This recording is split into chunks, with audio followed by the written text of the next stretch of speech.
Hey, welcome everyone. Welcome. How are you? G'day, Stathi. How you going, man? How's it going, Brooke? Hello, everyone. Hello, hello, hello. Good morning, good afternoon, and good evening, depending when you are. I'm still morning. 9 more Yeah. minutes. Oh, 9 more minutes. Yeah, I got like 39 minutes.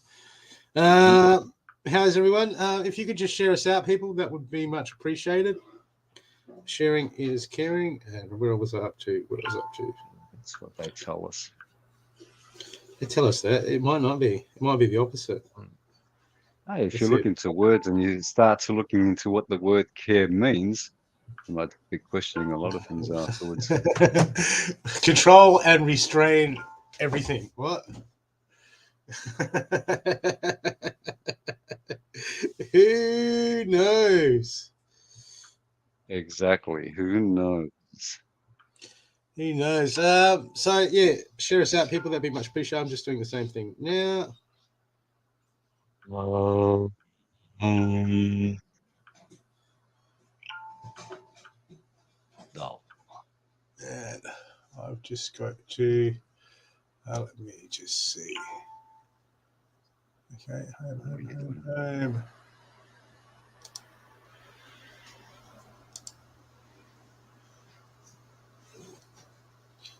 Okay, let me just put that up there. Hello, hello. Yes, we are having a lovely day. We're We got chilling someone there. out. Yes, Yeah. Evelyn. Hello, Evelyn. Good morning, Hey, Evelyn. Evelyn. How you going, Evelyn? Yeah, Evelyn. Well, it's a public holiday in Australia today. The Lizard King's um, birthday, I think, something like that. Oh yeah. Is it the Lizard Queen's birthday or something like that? Yeah, it's the Lizard Kings now. Yeah, well, it's not really because it's still based on the other one's birthday. Is it? I have no idea. I actually didn't even know that it was a public holiday today. All I knew is I got out of. I was going to book someone in for 2 days work, and they said, "Oh, it's a public holiday Monday," and I'm like, "Okay, we'll do it. Do it the following week then." But that's okay. Okay, where am I? Okay. Okay. Why my share button just end? I can't You what? share anymore. Yeah, no, the sharings are I can't seem slightly to different share. now.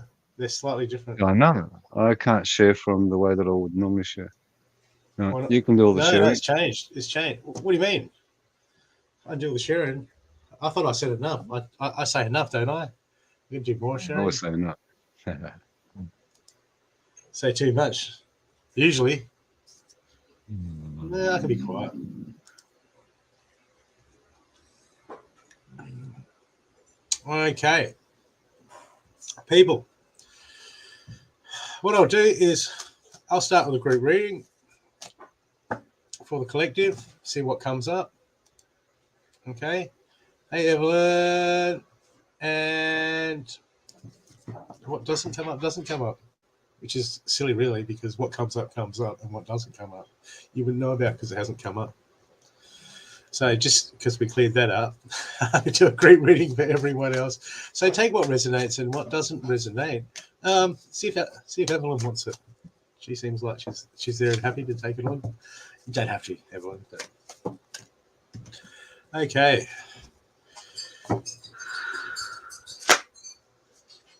Collective reading.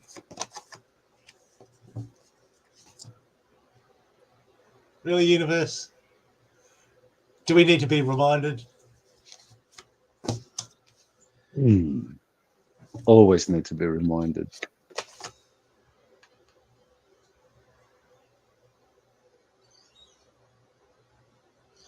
Look, people, Oh, this is starting to look like comfort zones. Okay, I've got these cards. I've pulled these cards, and these cards are saying, yeah, okay, we're learning. This is talking about spiritual growth. This is talking about moving forward. This is talking about personal development. Okay, but the way the cards have come out, it's like, dear God, I've got the first card I've got for everyone is the great teacher. Learn from your spiritual experiences. Learn from past experiences. And this card is about, okay, instead of there's something to learn. Every time we have an experience, there's something to learn. There's something to take up. There's something to know. Okay, and when we sometimes, when we have it can be positive or it can be a negative experience, but we have these experiences. One thing we've got to understand is we drew this experience in depending on vibration or choices or whatever. But this is what we've got to learn is we're in a conscious expansion of energy. So we've got to start taking note of what energy is expanding and contracting around us. And so I've got the inverted, the great teacher, which means, man, we've got to start. We're going to really start pulling our fingers out and learn a bit more. And the card crossing, it was begin now. So that's the universe saying, chop, chop, chop, chop. Come on, people. Come on, people. Stop getting distracted. Okay, because underneath that card, I've got the sage, be devoted and committed. Okay, and then I just pulled another card to go with to be with the sage, be devoted, committed, and guess what came up? Staying focused. Okay, so it's the same people. Okay, we're going to start learning from our experiences, and we're going to start growing. We're going to start exercising that right and power to grow within. We don't have to, we wait for all these things to happen, and all these lessons, but it's a continual expansion, a continual involvement, a continual thing happening. And the universe is saying, look, it's all happening around you all the time. Pay more attention, stay focused, be devoted, committed, stay focused. Because everything that you need is around you, and we get caught up in life, we get caught up in the distractions. That's the whole thing, is the distractions try to pull us away from what's really going on, because what's going on around us all the time is so much richer and so much more information that we give it credit for. We just think it's stuff. I'm just, we just, I think what Ram Dass said, what was it? He said, boredom is just lack of attention. Lack of attention to what's really going on. There's so much more going on, and we're going to pay more attention. Now, moving into the action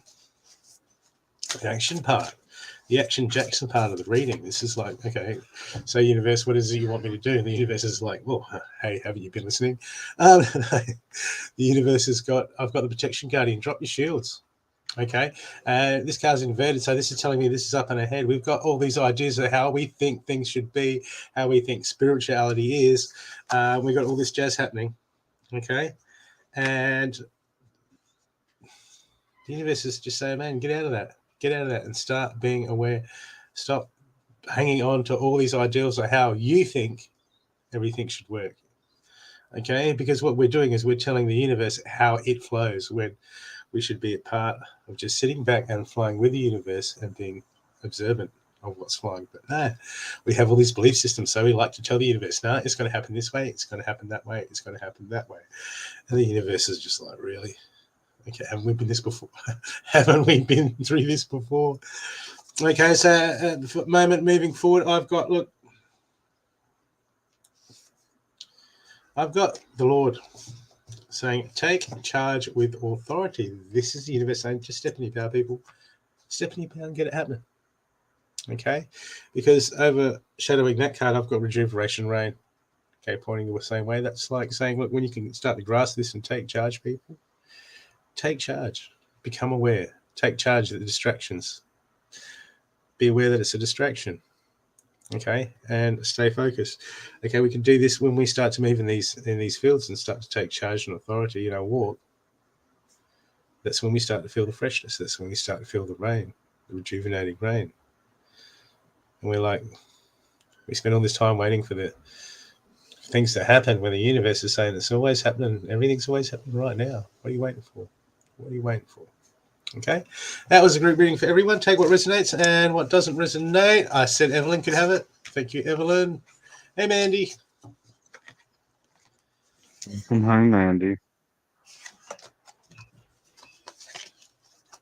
Peeps, there's a couple of ways that I'm going to say this. The waters are rough at this moment, and sometimes we're required to throw the anchor in to keep us where we are and not to be tossed around by the rough waters. Now, what that really means is there is a lot of energy around. There is so much that it can sway you here, there, and everywhere. And unless you're grounded and centered, you will just take control. Ground yourself and keep it grounded. Allow that which you're feeling to just be that. It is energy that you are feeling. don't allow it or don't allow yourself to give it too much energy, because we give energy to energy. So don't give it too much focus. Allow it to be. Keep yourself grounded. It's important at this moment, with everything that is going on, that we keep ourselves grounded and present. Otherwise, we can get lost with what is occurring around us, and there is a lot which is occurring around us. So keep ourselves grounded, keep ourselves centered, be present, and just be aware. Be aware of what's occurring around you, and don't give it too much attention. Don't focus too much on it. Just be aware and only focus on that which you're required to focus on. So grounding, present, and attention to only that which is required. The rest of it, we can get lost with all that which is going on at this moment. So enjoy it. Indeed. Okay. So, people, if you'd like to exchange of energies, please donate for an extended reading. We have some to give away. We always have giveaways. Do you feel drawn to anyone? Who's here? I mean, Yeah, I who's really here? can't see. Yeah, who is here? I don't know who is here. Evelyn and Mandy. Evelyn and Mandy. Mandy just got Yeah. home, so we Oh, leave did she? Mandy settle Oh, in. Yeah, she's yeah. on a high at this moment. She's just been on the Okay. expo for the weekend. Okay. Oh, Let's just it's time for me to get up. No, it's for It is Monday morning, isn't it? Hello, Angelita. yeah, it's Sunday somewhere. Yeah, well, what time's Sunday though? We're going to bed. It'll go to bed. Well, Angelita. we'll see how it goes. We can just throw a number up there and see who Okay. starts answering, and we can work on that basis. We can. Okay, let me just. Have you got the number ready, Cindy? I don't have a number. Use the one that we didn't use last time. We'll just make one up. I'll make one up. Cindy, you can make one up. Yeah, make one up, Cindy. And now you only have a few seconds to do so. One, That's two. already up. Is it? I haven't played the thing yet.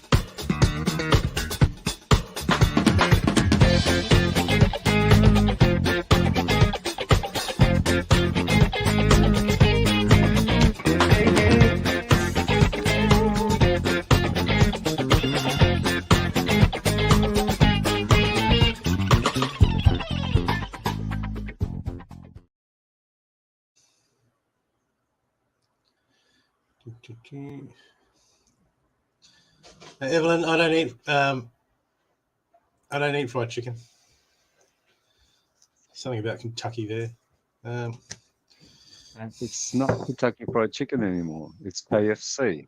They're not allowed to call it Kentucky Fried Chicken any longer. So I've heard. And the reason is because there's no chicken anymore. Yeah, it's genetically modified something or other. It's something. We won't go to that. Would you hear that? Russia won't allow GMOs now. Yeah, I know. No, yeah. I heard that one as Russia, well. Yeah. Man. Yep, no GMOs. A lot of it's been. I bet they have GMOs in Ukraine.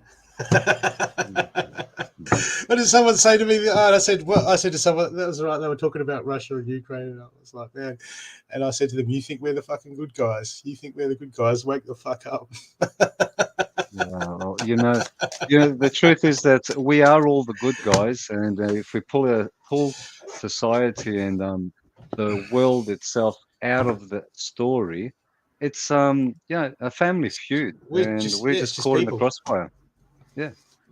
These are people that just because they've got a bit of extra money and they play Monopoly every single day, we're not part of it. We're just the shuttle.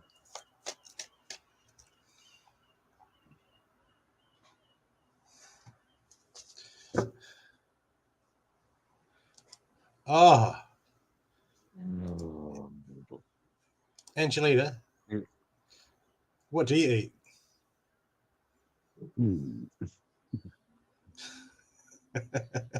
And that is true, Evelyn. from hatching to 6 weeks to the table in 6 weeks is fairly concerning.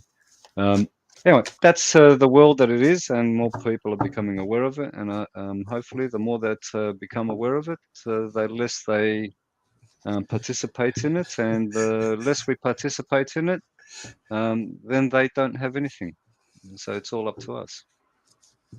We're the ones that give them what they provide us, so we can actually just stop giving them. Well, and what we give them is our energy for what they provide us, and we sort of work on money on that aspect of it. But that's just a myth in itself. It's our energy that they take and they provide us, and it's interesting because the word's going to pop up right now. We're consumers. That's it. The rest of it depends on the depth of one wants to go. And a pizza. Homemade pizza last night. How could I not? They had feta on special. What do you do when you get feta for $7 a kilo? You're gonna make feta heavy pizza with olives. It's just humane. It's not learning to make spinach and feta rolls. What? No, I didn't have spinach and feta rolls. I didn't have any spinach. All I had was like 10 kilos of mushrooms that I picked in the forest. Oh yeah, the jerky turned out great. Jerky turned out great. Tastes like little meaty bits of the mushroom jerky. It worked really good.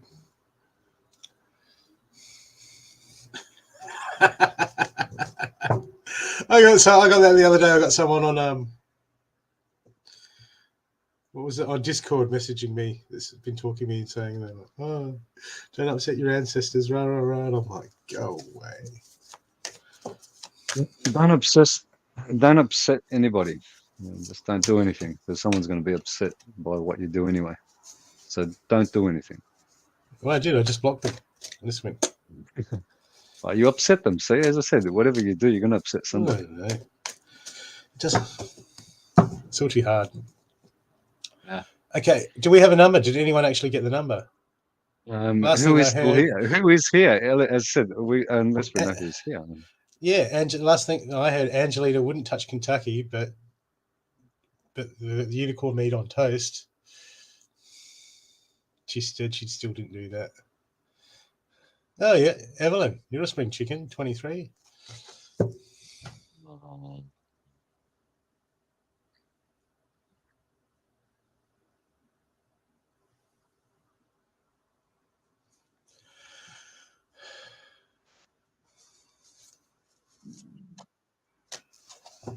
Actually, there's three. I mean, I think there's one person here, two people.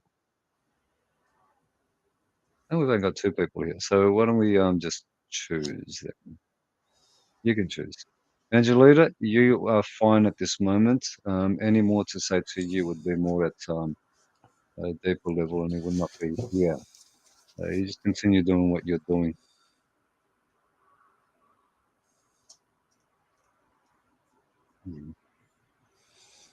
Hopefully, it'll get calmer for you at some stage. But yeah, just go through the roughness for a while and enjoy the ride. Actually, that's a better way of saying it. Look at it as a ride, and it'll be fine.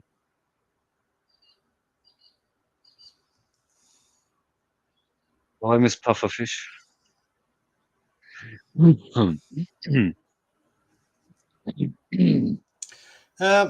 Evelyn.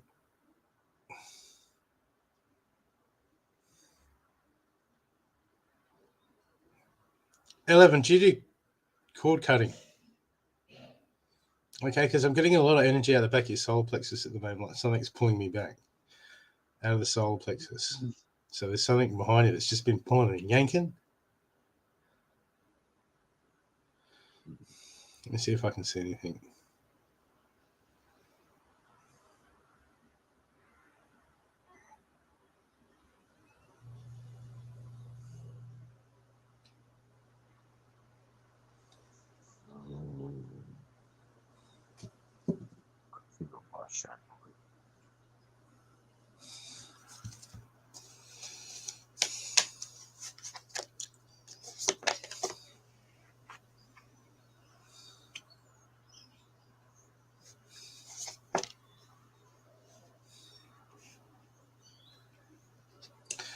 You haven't broken up with anyone of recently, have you, or having any issues with someone?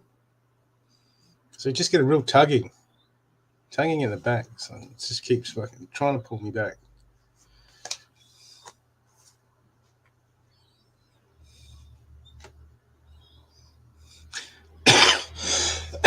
It feels, Evelyn. It feels there's something that's being ignored, something that you've moved past, and it's the blame that you've moved past. But it just feels like um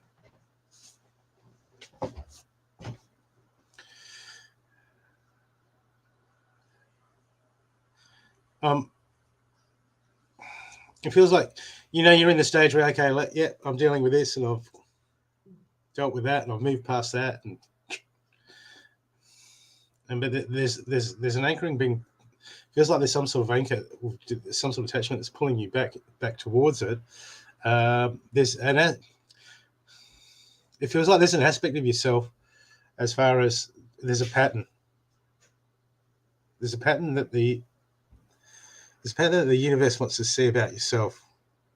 Okay, because you move past it, you've done the right thing, you're trying to, do the work, but there's something you don't want to look at. And the universe wants to just like you to take a bit of accountability for you because it doesn't want the same thing to happen again. Okay, so this is something it wants to see you because all the cards I've got here is, you're letting go, you're taking authority over it, but you're standing in your power to move forward. But there's an aspect of you that is just like, no, it's like this, and it's just that, blah, blah, blah, blah, blah. But there's something else deeper. There's something else deeper in it for you, okay? Because you know how things work. Because look, this is where you're going to take the third person. Have a look at it from the third person perspective, Evelyn. So you're going to step out from this situation you've just gone past, okay? Because you're working through it at the moment, but there's still something where you're like, no, that's just the way it is. That's the way it is. That's the way it is. There's something deeper to see. So it's time for you to remove yourself from that and become a third person view. Because I've got trust in the science card, and that's saying, like, if you were telling someone else the same situation, or you didn't have attachment to anything, or you were watching it from afar, how would you be viewing it? Because at the moment I've got that you're blinded by bias. Okay, which this can just be the hurt, this can be the pain, this can be us in the defense, in the defense mode. Okay. Yeah, because you get hooks. You get hooks through, man, coming through the back. And as I'm standing here, I can feel all the pressure on my lower back and I can just be feeling like I'm getting pulled back.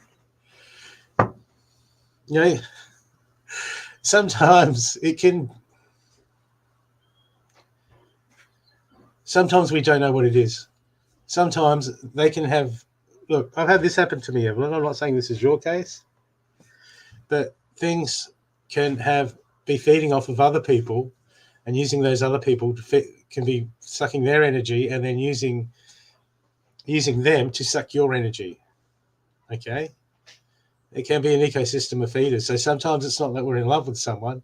Sometimes it's we're being fed upon, emotionally fed upon.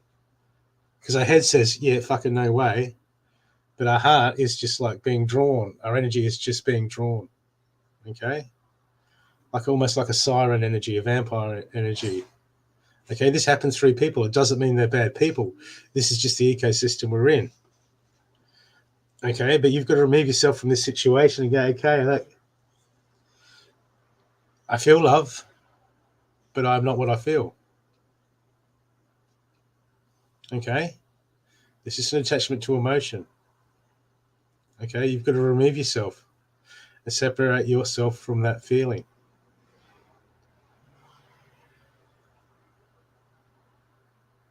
I mean, we've all had one of those friends that have had a relationship with someone on and off, back and forward, right? Toxic relationship. They just go, oh, I can't help it. I just love them. And you feel like, and because it's not you can look at them and go, I feel like you should just grow the fuck up. you know, because we've removed ourselves because we haven't got that emotional connection. So it's really time for you to look at that. This emotional connection is blinding you from seeing what is. Okay, it's the deeper.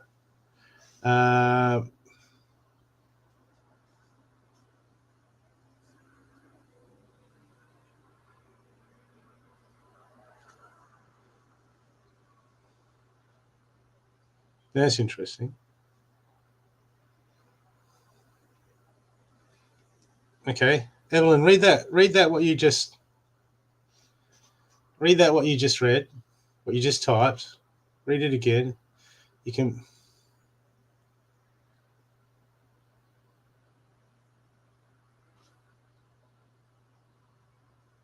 So you want to fix him. See, there lies the issue. There lies the issue. That says 1,000 things. Okay, there's the blinded by bias. Straight there. Do you see it?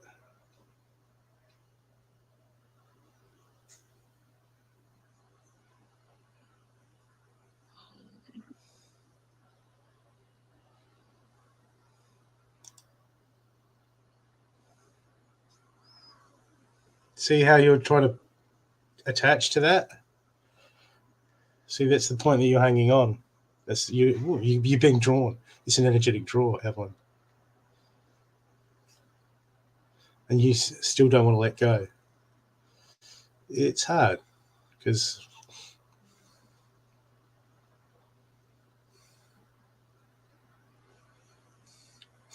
maybe some cold turkey. It's hard. But you're going to make that choice in your heart and your head and then stick with it. So that connection will disperse. Okay? Because at the moment, the universe is asking you to take charge over this. It's asked you twice in this reading. Okay? But this is the future and this one's inverted. So this is saying taking charge in your head. Right? Or it is you not taking charge. It needs to be around this way. So this is potential saying, hey, look, we need you to get this card around the right way and get it happening because we need it like that. So it needs to take authority. Yeah. Learn from spiritual experiences, that's inverted too.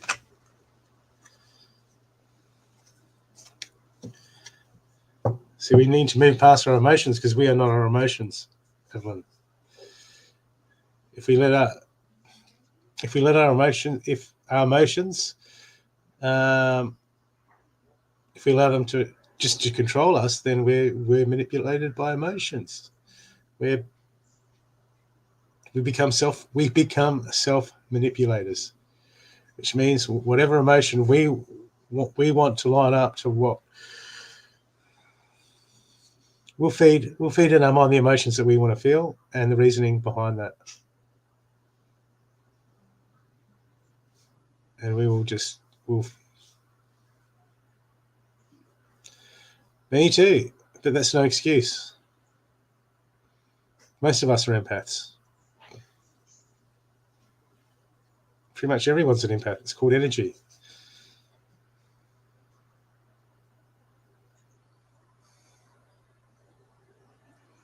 And I know that pain. Too much.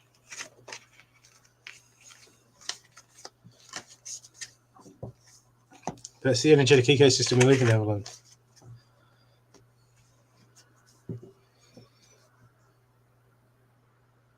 Okay?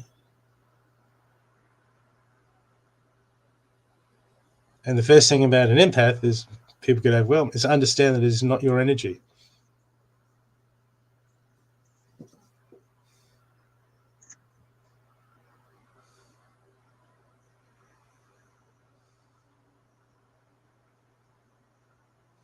You have to take them out. You just have to understand what they are. And stop saying they're all you. So you pick up all these energies, all these feelings, and they're like, oh, it's all me. Overwhelming. Yeah. But what you've got to do is understand that it's not you. It's their energy, And even though you're feeling all these things, say to yourself, okay, I am not what I feel. I'm picking up others' energies. It's a bit overwhelming. You need to separate yourself from those energies and understand that. Otherwise, they'll take you over. See, I've seen a lot of people do this too. Oh, it's just my gifts. I'm such an empath, and I feel everyone's energy. It's my cross to wear. It's my burden to wear. I mean, it feels like that anyway when you're picking up energy strong. But we've got to get out of that victim mentality and understand it's just a tool. It's a thing. It's what we do. We all do it, and we've got to get on top of it, Evelyn. Otherwise, it will control us. If we don't, what's that, mystery men? If you don't master your tool will become your master. Pretty much.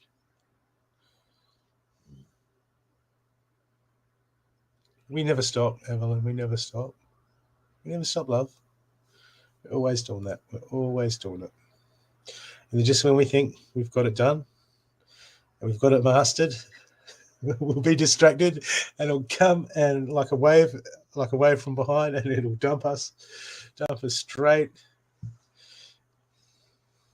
into the surf. You're like, damn, didn't see that coming. And the wave was like, yeah, I know. Saw you though. It's just how it is. It's okay. It's okay. This is what we do. This is the way we do living. I hope that has helped you, everyone. Has assisted you.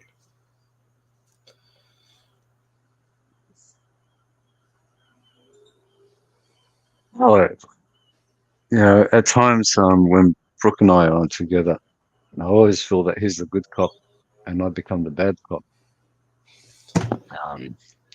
Ratings. I do. I always feel the bad cop here.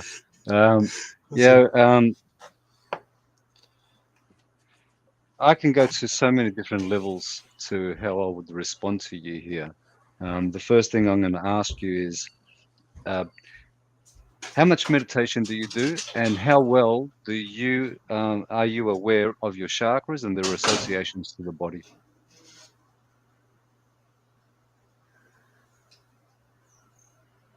Let me have it straight. Okay, no bars. I won't hold back. Okay, so first question I've asked. Can you please respond? Can you see?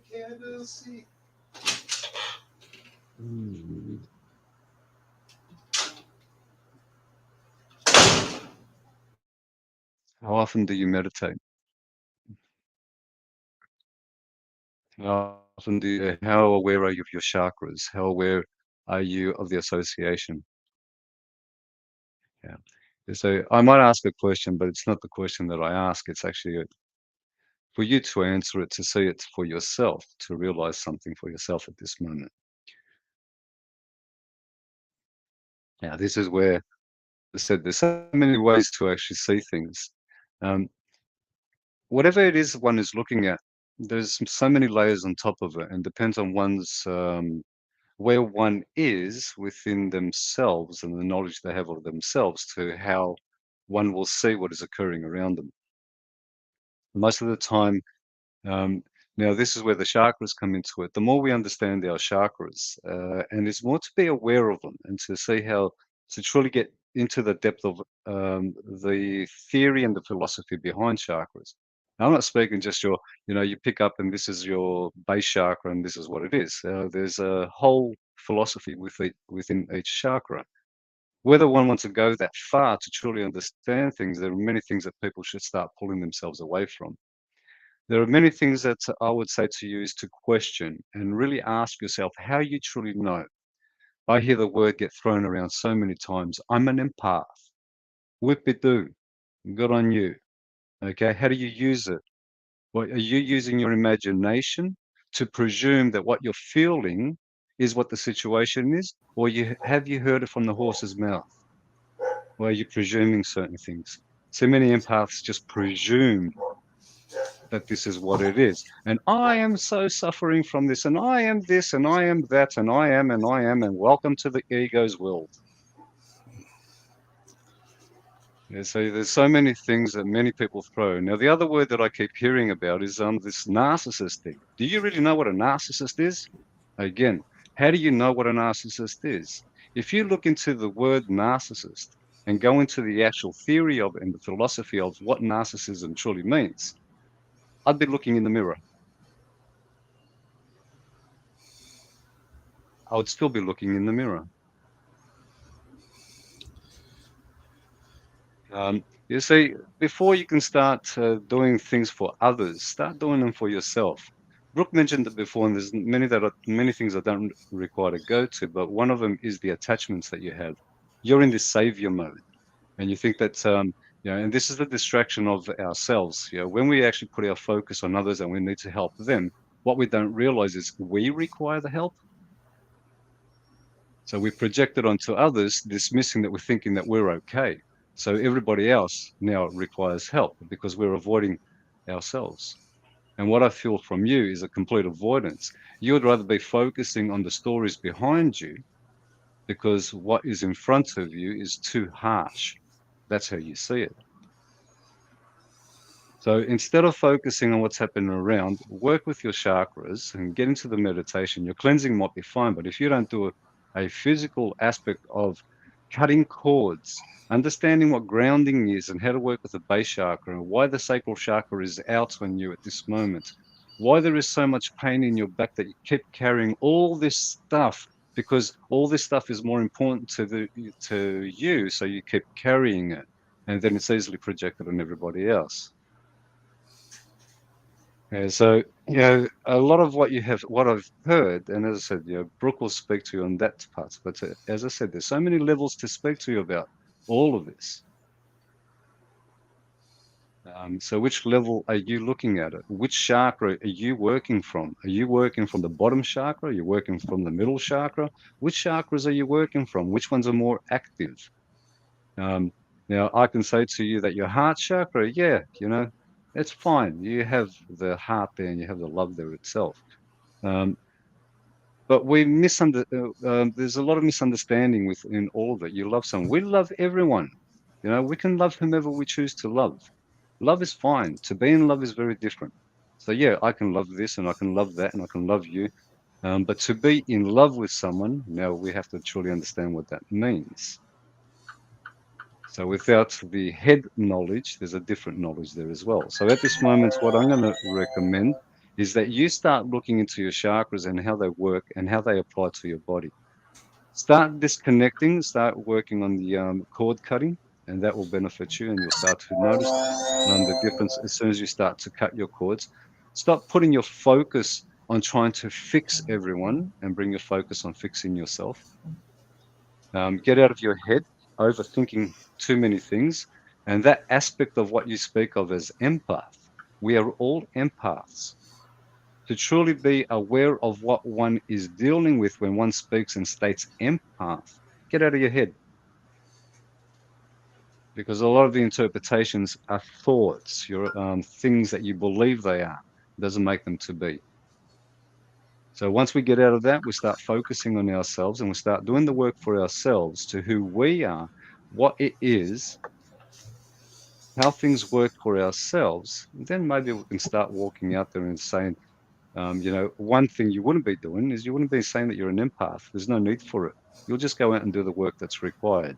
A lot of ego is in front of you at this moment and a lot of ego attachment. You have a belief system and you hold that dearly and it is very strong for you. If you can look into that, pull away from that aspect of it, it might benefit you, but that is up to you. There's not much I can say to you on that aspect of it. How deep do you want to go? Again, there's a lot of presumptions.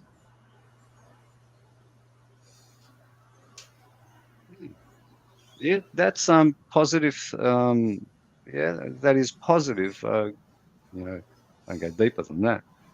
You see, again, there's so many layers and so many ways to actually respond to you on many things. I won't even go to that one because I'll go further than what you will imagine at this moment. Um, and again, I'll bring it back to you on your chakras. Work with your chakras.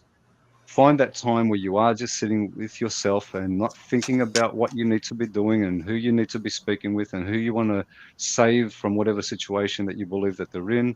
Um, bring yourself back to yourself and start focusing on yourself. Start researching for yourself, not how you're going to save somebody else, but how you're going to save yourself and how you're going to understand yourself without the thoughts and the beliefs that you keep carrying with. So if you want to go to that point itself, now as straight, I've even held back a little bit, so I've been as straight as I can. You've been working on your past. Well, I'm going to say I won't go too much further because Brooke has already said everything. Um, working on your past. Yeah. How do I tell you that by working on your past, you're actually just living in the past? Yeah, it's hard, isn't it? So there's, we're actually uh, hmm, when we start to realize that all we're doing is perpetuating a story which is based on the ego, and everything we do from that point onwards is just ego thoughts. It's an educational aspect of ourselves, which is called the ego. To get to that depth of the ego itself, one must go deeper than one Mm. imagines itself, because we go to a different level of speaking. Um, when you're thinking of things and the way that you're thinking them and what you believe you need to be doing, again, I would not be working on going into the past and researching that. I would say focus on yourself right here and don't think about the past and don't think about the future. Doesn't mean you're not aware of it, you just don't need to focus on it. What we do is we clear ourselves, and the more we clear ourselves, the more presents itself, and it's how we deal with that which is presented. As we can deal with that, it moves away and more will come until we're actually clear with ourselves. Now, on that level itself, there's a lot of work to do there. And saying that you're focusing on your past, well, all I can say to you is that you need to be aware of where you are right now, be clear about being present, be clear about grounding, and then the work of how to clear the past can begin. But until one can actually be present, yeah, you're just going to be living in the story. How about the Yeah. word that I've spoken is now past? So you say that yesterday passed. I'll go even now. Everything that you've heard, everything you've done up to this moment is past. So where do you want to go? Where do you want to begin past? Yeah, it's. I mean, that's what I've been dealing with, Evelyn, and learning is what we do is we end up a lot of that. I mean, stuff comes up, we need to deal with it. But what happens is we can spend all this time, and it's basically a distraction. Sometimes we need to dive into in different areas, but all we do is we focus on healing the fantasy and the illusion that we create. And all our healing effort goes into focusing on healing the illusion. How about we start to let go of the illusion? When we speak of certain things, and there's certain things that can be spoken about at different levels. As I said, there's a lot of uh, a lot of ways to interpret what is occurring, but it all comes down to the individual and how far they can go within themselves. Um, Now, when we speak about where focus goes, energy grows, for example, and when we truly grasp what that means and how we give this energy to whatever it is that we're focusing on and give life to it. People say about manifesting and so forth. If you truly wanted to go to a depth of understanding what it is, every time you focus on something and look at how to change it or do something different, you're creating and manifesting a different scenario that you will have to deal with. The more you focus on your past, so I say, to focus on the past and work with the past, be present, be aware of what you're doing and how it's done. Otherwise, all you're doing is giving energy to something that requires then to be taken care of. Your energy and the focus that you have of what it is you're focusing on creates something that you will have to deal with. So to let go of the past is not just stating, I'm going to let it go. No, I wish it was that easy. We have to do the work. The work itself is not sitting there and saying whatever one wants to say. And it doesn't stop there where you think that you've understood something or you've come to appreciate and respect something for what it is. It automatically alters in front of your eyes. So how deep do you want to go, and how far of clearing oneself, how present do you want to be? And to be present is to truly acknowledge exactly that which we speak of, which is called the past. And then one can see that which one calls the future, if that's where one wants to go. But be present first. Ground yourself. Work with yourself. Get to know yourself. Stop focusing on your thoughts. Keep it present. Yeah, I can go deeper than that, but again, for you at this moment, it's I will state again. Get to know your chakras.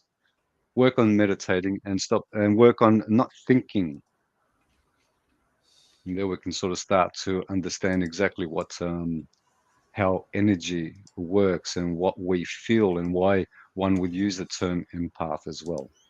You say, I wouldn't even use that term. I wouldn't even use the term spirituality or religious or atheist or anything. I'm just being me. The rest of it, that's pretty much the ego story. Anything that says I am and anything after that is the ego. I do many things, but I will not claim I am what I do.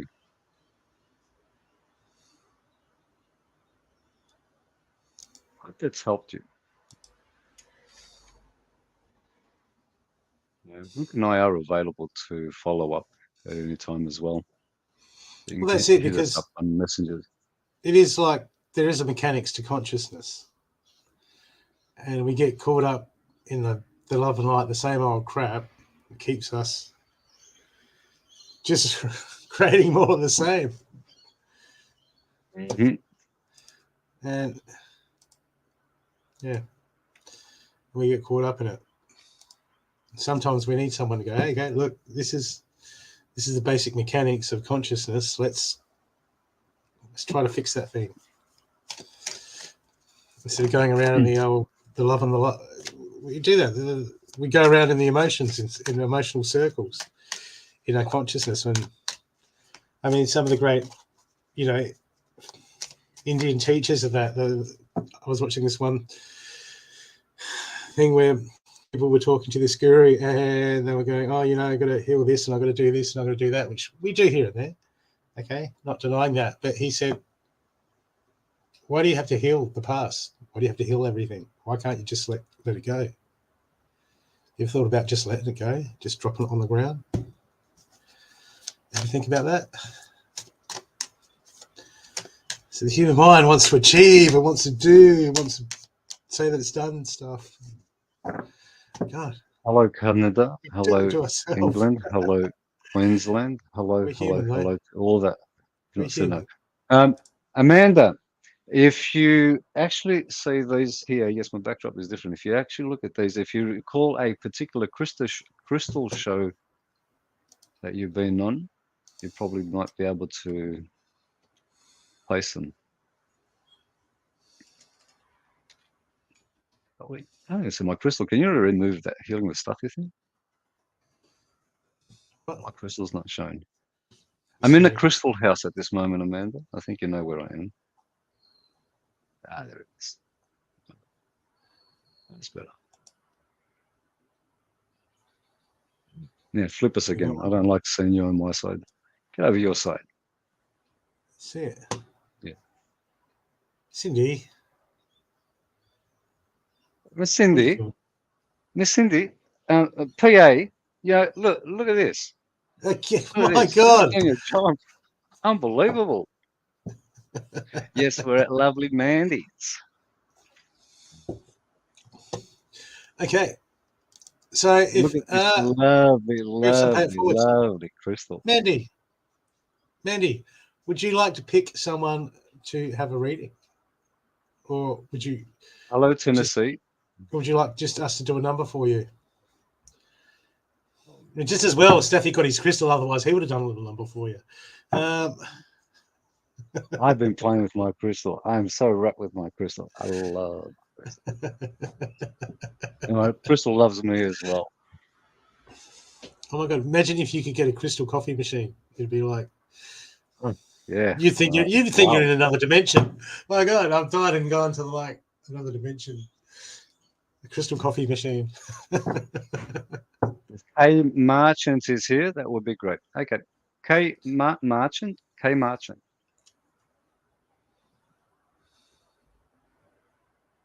No.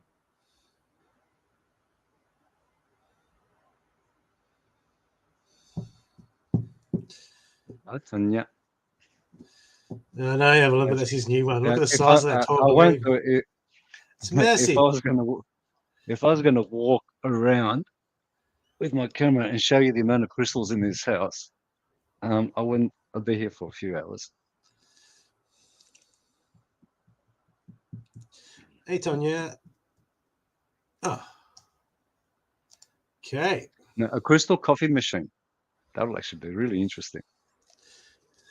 Yeah, wasn't that what Superman had? He had crystal. I know, but it looked too cold. That wasn't the North Pole, wasn't it?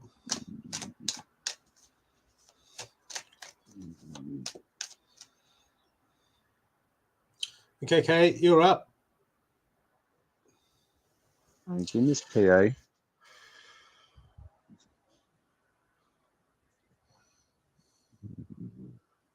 Dull.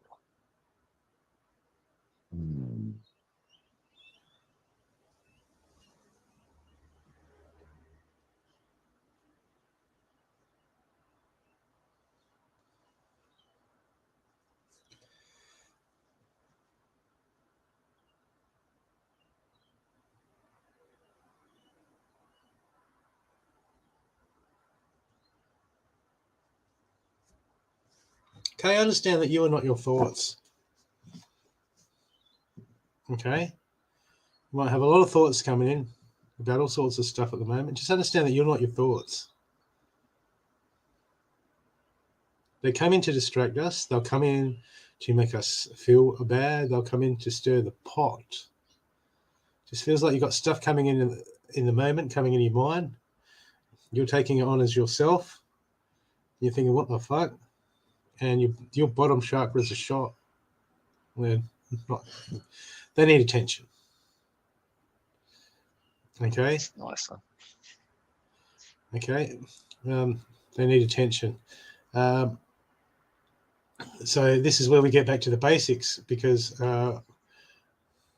what happens is we can struggle in areas, and then our energetic system goes off, and then when our energetic system goes off, it starts to put energy in out of balance, and then we start to manifest in other areas, and then we bring in more, and it's a cycle that can go around and around and around. There needs to be a lot of alignment on your behalf. Work on your bottom, work on the sacral down. This is blocking the energy to your heart at the moment.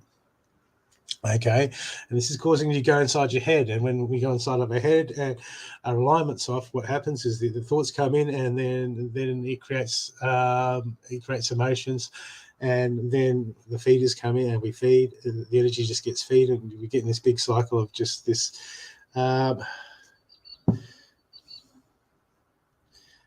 You know how like when the washing machine is out of balance, and it just gets worse and worse and worse until it starts going bang, bang, bang, bang, bang. That's what we do energetically to ourselves. Okay, so we need to, I'm sure Stathi will let you know in a sec. Let's pull a couple of cards for you.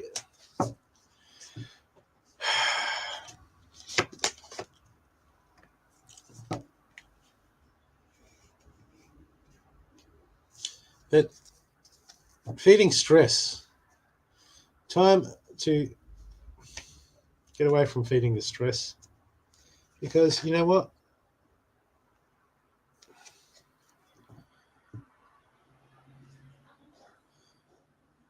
There's protection. There's protection around you. There's energy around you. There's the universe at the moment is not gonna, hasn't forsaken you. Okay, it hasn't gone. Look, don't worry. Yeah, look, worry about that. Look, you brought it on yourself. The universe isn't doing that to you at the moment. Okay, the universe is trying to nurture you, try to lead you towards nurturing, and trying to let you know that it's got your back. It's got your back, even though it doesn't feel like it.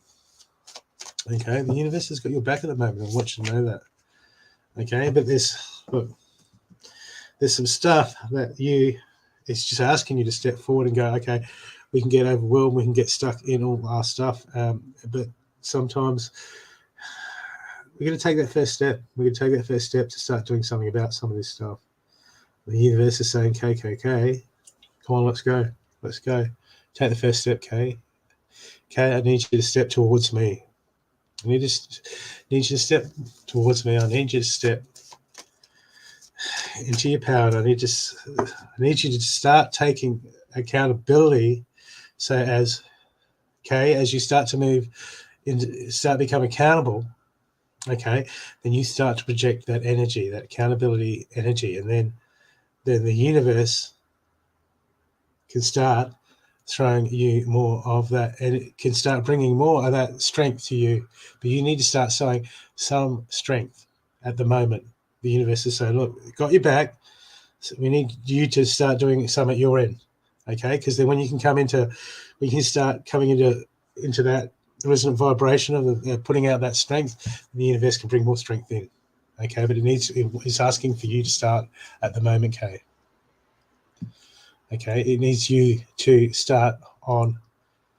It needs you to start, which means you need to master everything you've got, Kay. You need to master everything you got. You need to focus, which means we've got to get out. We've got to try to, that feeling sorry for oneself. That'll come in. That'll pin us down. That'll chain us down. That'll ankle us down, and then it will feed. So we've got to break through that. So it's about you breaking through. It's about that shift. It's about that shift, getting away from that victim and standing in your authority, being a king. We've got Be a King card and Guardian Angels card, right? This is saying this is time for you to step in your authority, and regardless of what's going to happen or outcome, it's about you going, no, wait a sec, accountable for what? Accountable for everything. We bring on our sickness. We bring on everything. We're accountable for everything. Why? Because it's the interface that we have. Okay, it doesn't matter what we go through. We've got to take accountability because the interface we have with the universe. And then when you get into the mechanics of how things work, of course we're accountable. We're here to experience. We're here to flow with the energy. We are energy. Okay? But we've got to stop being the victim. Right? Sometimes we can be the victim and it's just what it is. But we don't play the victim. Okay? We don't play the victim. Okay? Things are just what they are. Now the universe is asking you to go deep down inside. It needs you to shift. It needs you to shift you. It needs you to shift first. It's got your back. It's all around you. It's all around you. It's got you shift. Okay?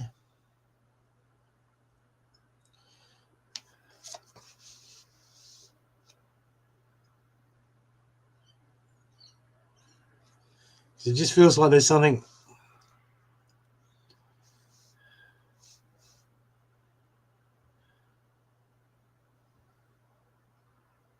It feels like there's something inside of yourself that you need to acknowledge, that you're like, wait a sec, I have my part to play. Okay? Because I've got here, look, the Knight card. Be brave and honest. It's inverted. The Hermit card. Retreat and recharge. There's avoidance. There's avoidance in. It feels like there's an avoidance in yourself.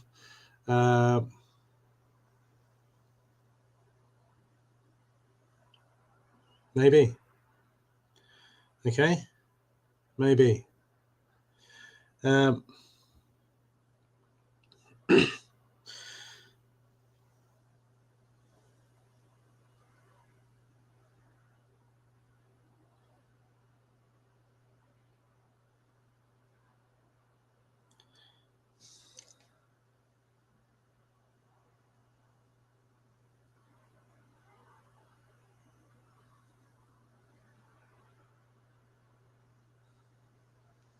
Okay, because it just keeps coming up. Cards for, say, accountability.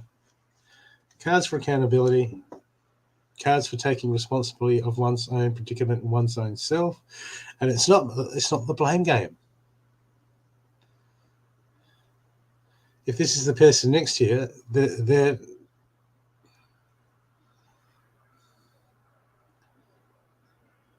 gonna. It looks like they don't want to fight, and they need to fight. Okay, someone needs to fight and go a different way about it. Okay, because the way that it's been going about it at the moment ain't working, and it's got to change up. And the universe is behind, but the universe needs to muster its army. Its army of which is all us individuals.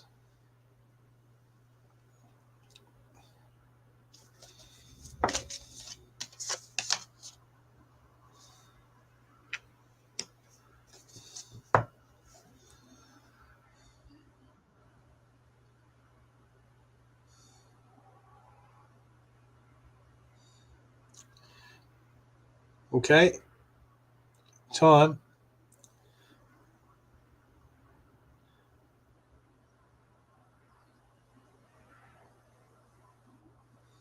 Time to step out and do something that you never would have thought of doing. Okay, time to mix it up. Time to tune in. Time to listen to the universe. Okay, the universe wants you to try something different. Wants to come outside of your comfort zone. Wants to try something you'd never thought would be possible. So, okay, quieten that mind. Tune in, and I'll leave you with Stathi.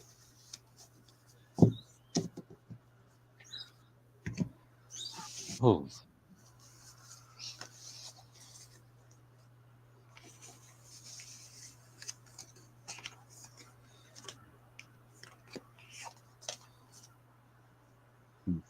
It's interesting because Clay, the first thing I want to say, I just read that. You're picking up on the person next to me. It's really interesting because I was going to say there's an energy around you at this moment which I'd be sort of focusing on and aiming to remove out of my presence. That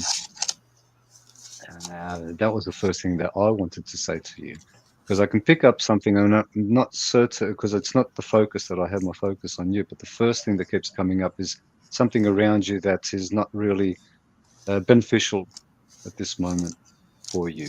It seems to be holding you backwards and it's creating a lot of anxiety. There's a lot of resistance in your. If you don't speak what's in your mind, when it comes to mind and when it's occurring, that opportunity will be lost. So it's best to sort of state certain things as they occur. If you sit and stew over them to how to respond to it, don't.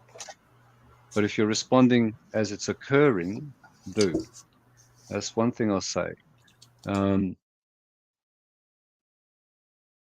do feel your chakras are out. They are bottom three, and uh, your solar plexus is the main one that's causing you. I don't know. It feels a little bit. Uh,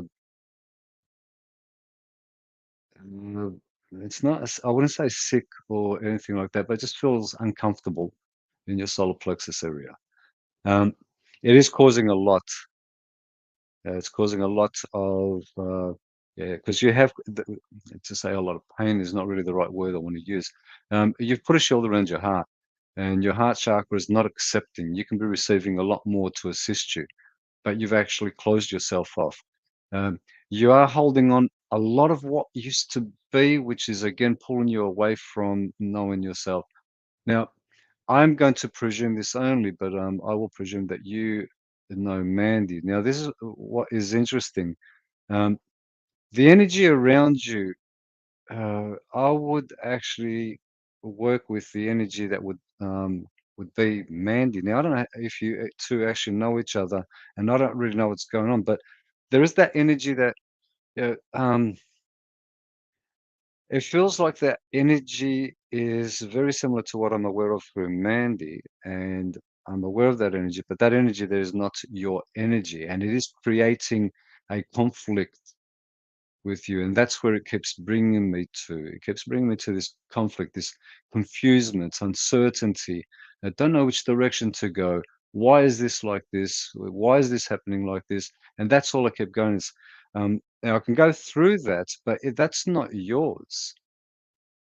That's not yours at all. And it's creating a lot of, yeah, you're being pulled out of your space because whatever energy is around you is grabbing your attention and it requires it. Um, yeah, you can be what you want at this moment. That means nothing to me, and my apologies to that, and I don't apologize, but that means nothing. All that will say to me is that that energy all around at this moment, whatever you want to call it, is not the right energy for you, and it's not assisting you. It is, yeah, it's not working with you. It's actually in conflict with yourself. There's a lot of energy there, which is conflict, which is putting you out. Um, Now, your throat chakra can be worked on. I mean, if I go through all your chakras, they should be in a straight line. It's like there's a zigzag with you if I was to describe it in a particular way. So they're being pulled left, right, and center, front and back. They're all over the place, if I was to describe it in that way. Brooke mentioned shot. Yeah, I mean, he was a bit harsh. I actually would state that they are shot and they're all over the place. Um, you are more focused, and this is where your attention seems to be pulled to everybody, and you're not pulling yourself back to yourself. And you keep thinking about where you're being pulled, and your focus is still there and it's taking you away. A lot of it is self-inflicted. Um, but yeah, the protection that you require or the clearing that you require around you at this moment is to remove a lot of the energies that you are associated with because you've got these connections and they are pulling you in all these directions and draining you as well. Um, uh, a lot of people play with energies and they have no idea what they're doing. Um, that is a lot of people. People think that they can just go and do this and do that, and then they claim to be something afterwards and start playing with energies, opening themselves up to all these other energies that are just entering and confusing the whole energy system.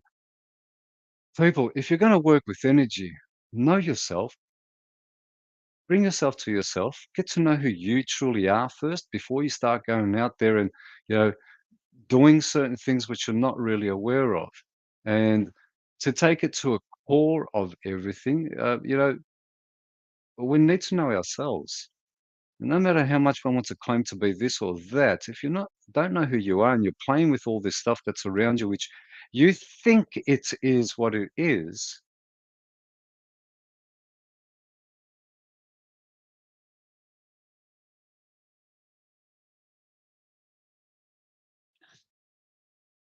yeah, you are. That's exactly what I was waiting for. Delete, leave it there. Some people don't want to hear it. And that's fine by me, but I'll state it for what it is. And that's what I felt, and that's what I communicated, and that's what I stated. If it assists you, good. If not, the words, you choose to do as you choose.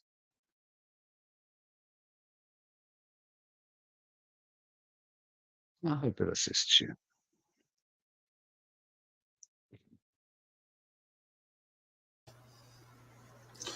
Okay.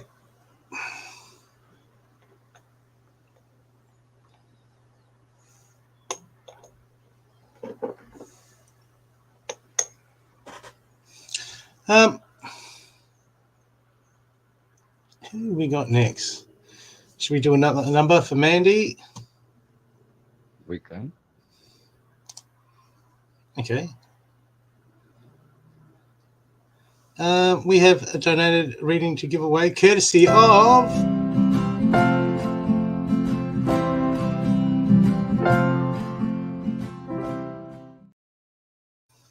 well, I can't hear in that picture. I like that one. It's always coffee time, Tanya. Always coffee time.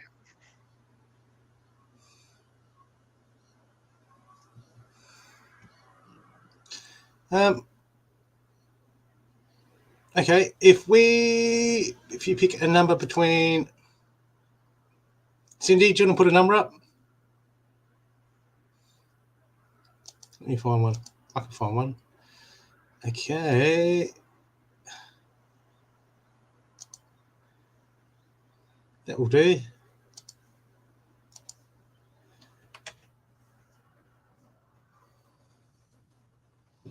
So people pick a number between 1 and 11. Who gets the lucky number will get the lucky reading.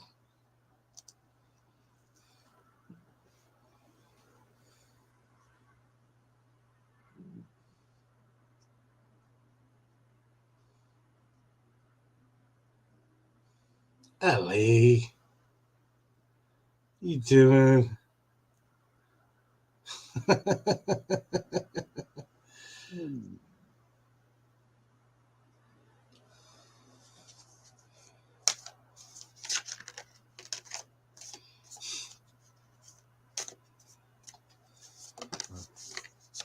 Well, there you go.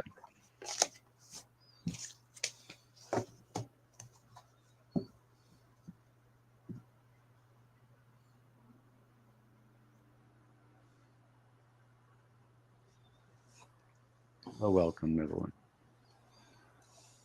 Yeah, it's hard. It's hard to navigate some days.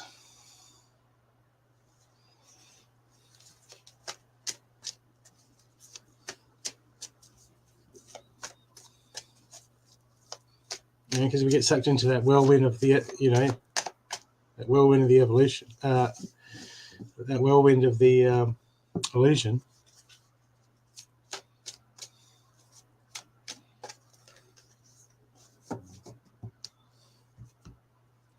Okay. Tanya. Mandy, where you put in a number?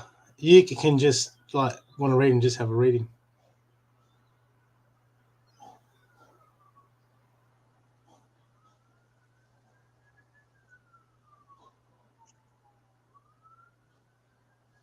Romantic just got a reading.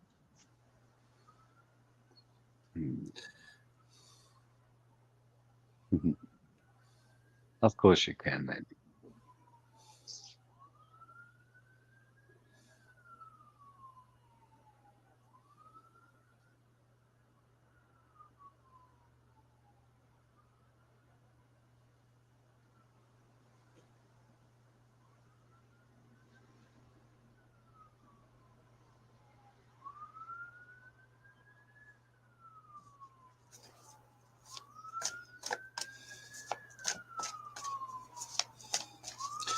Tanya, just be mindful of negative thoughts. Any thoughts coming in to distract you, negative thoughts pulling you in a certain direction. They're not you at the moment. You've got something. It feels like there's something just trying to tap on you and shift your focus and pull you away from what you need to be focusing on at the moment. What's happening with a lot of people. There's something I just feel nibbling away at you. Nothing major. It's just trying to distract you, trying to draw your attention, trying to pull you in a direction at the moment. Okay? So be mindful of what you're watching and then what your thoughts are after you're watching something. If you're watching TV or something like that or whatever you're doing, just be mindful of where your thoughts are going afterwards. Okay?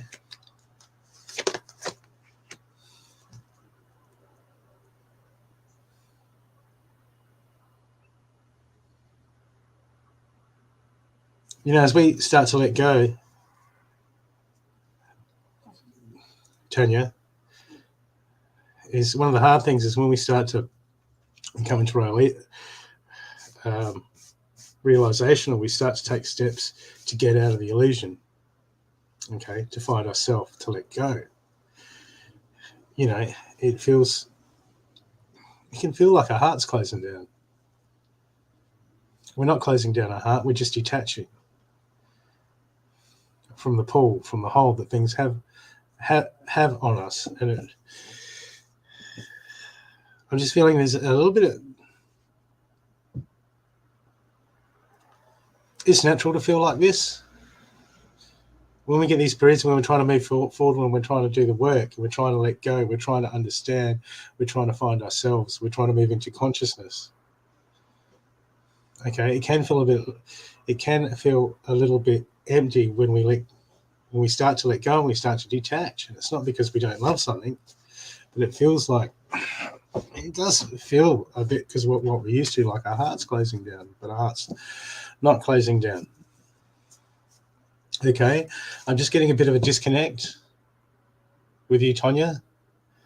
Like it's almost like you've had a realization or something that you've processed, and it's left an emptiness. But that's okay. Okay, that will fill up again. It's time. It is that time for emptying the cup for you at the moment.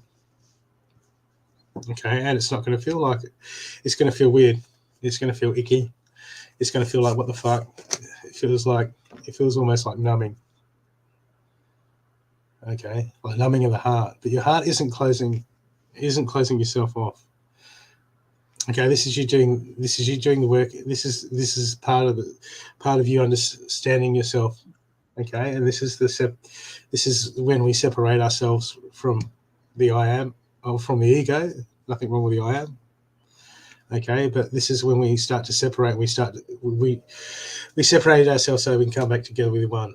Okay, but that's the disconnect at the moment, and it's about you keep pushing through with it at the moment, and it does feel weird. Okay, don't worry about it. This is when we're going to stand up. This is when we're going to be fearless and strong. And this is when we're really going to start learning, start understanding, okay, who we are by working out what we are not. And it feels, most people don't want to do it. It does feel uncomfortable. Okay, but here, the wise leader, you're a beacon for others. You've got to learn it. You've got to go through it. You've got to learn it. You've got to understand it, because you're going to have to help others with this. Okay, you're going to have to help others. You're going to have to teach others. You're going to have to show each others. Because a lot of people will get to this stage and then they'll crawl into a ball. They'll hold on to their emotions and go back and go, this is all too hard. Consciousness is too hard. Let's go back to spirituality and chasing gifts. That's what most want to do. Because we're not used to it. We don't understand this because we haven't functioned like this. Okay. And it's confusing. At the same time, it's emotional. At the same time, it creates clarity.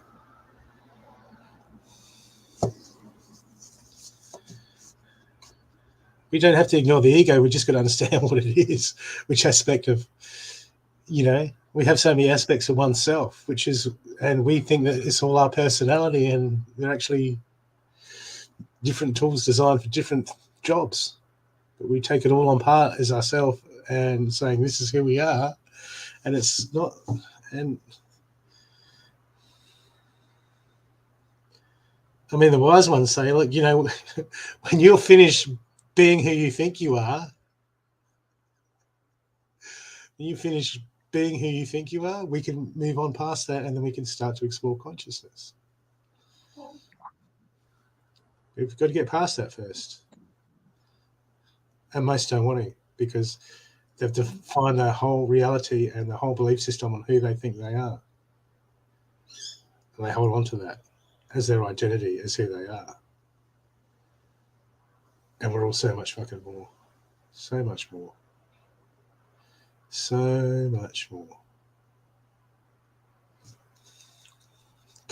when you've been doing the personality identity for as long as we have, my God, it doesn't go, oh, okay, you don't need me anymore. Thanks for coming. I'll be over here if you need me. It doesn't do that at all.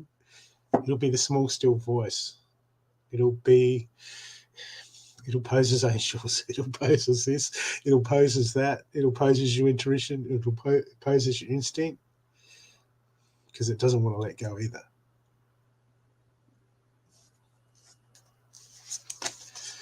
But beneath the surface, I got the warrior card for you. Be fearless, stand strong. This is about your going through your spiritual stuff and learning at the moment. But look here, uncovering treasures. Beneath the surface lies a great bounty. Okay?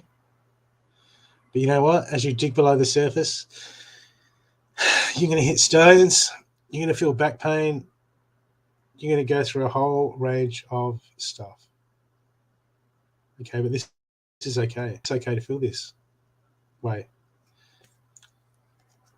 It's okay to feel this way. It's what we do.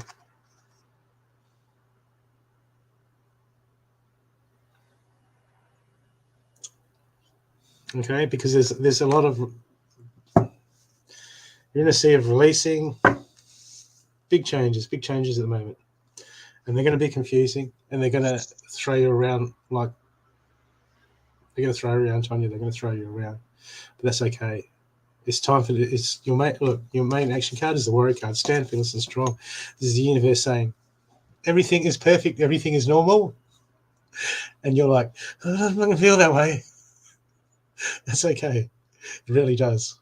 Sometimes, but okay. Just keep pushing through. This is the release. This is part of the growth. This is part of the transformation. Okay, so hang in there, and you know how to get hold of us if you need to talk, or you just want to vent, or talk crap, or whatever. Okay.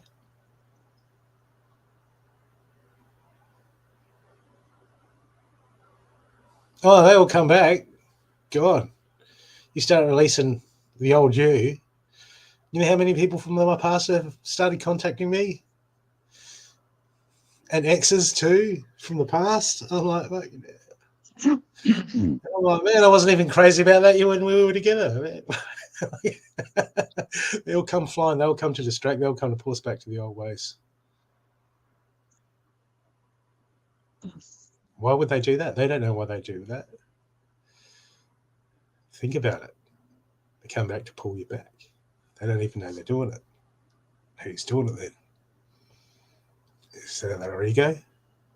It's probably ourselves. It's probably our subconscious trying to keep us in the old ways. Who knows? I hope this assisted you.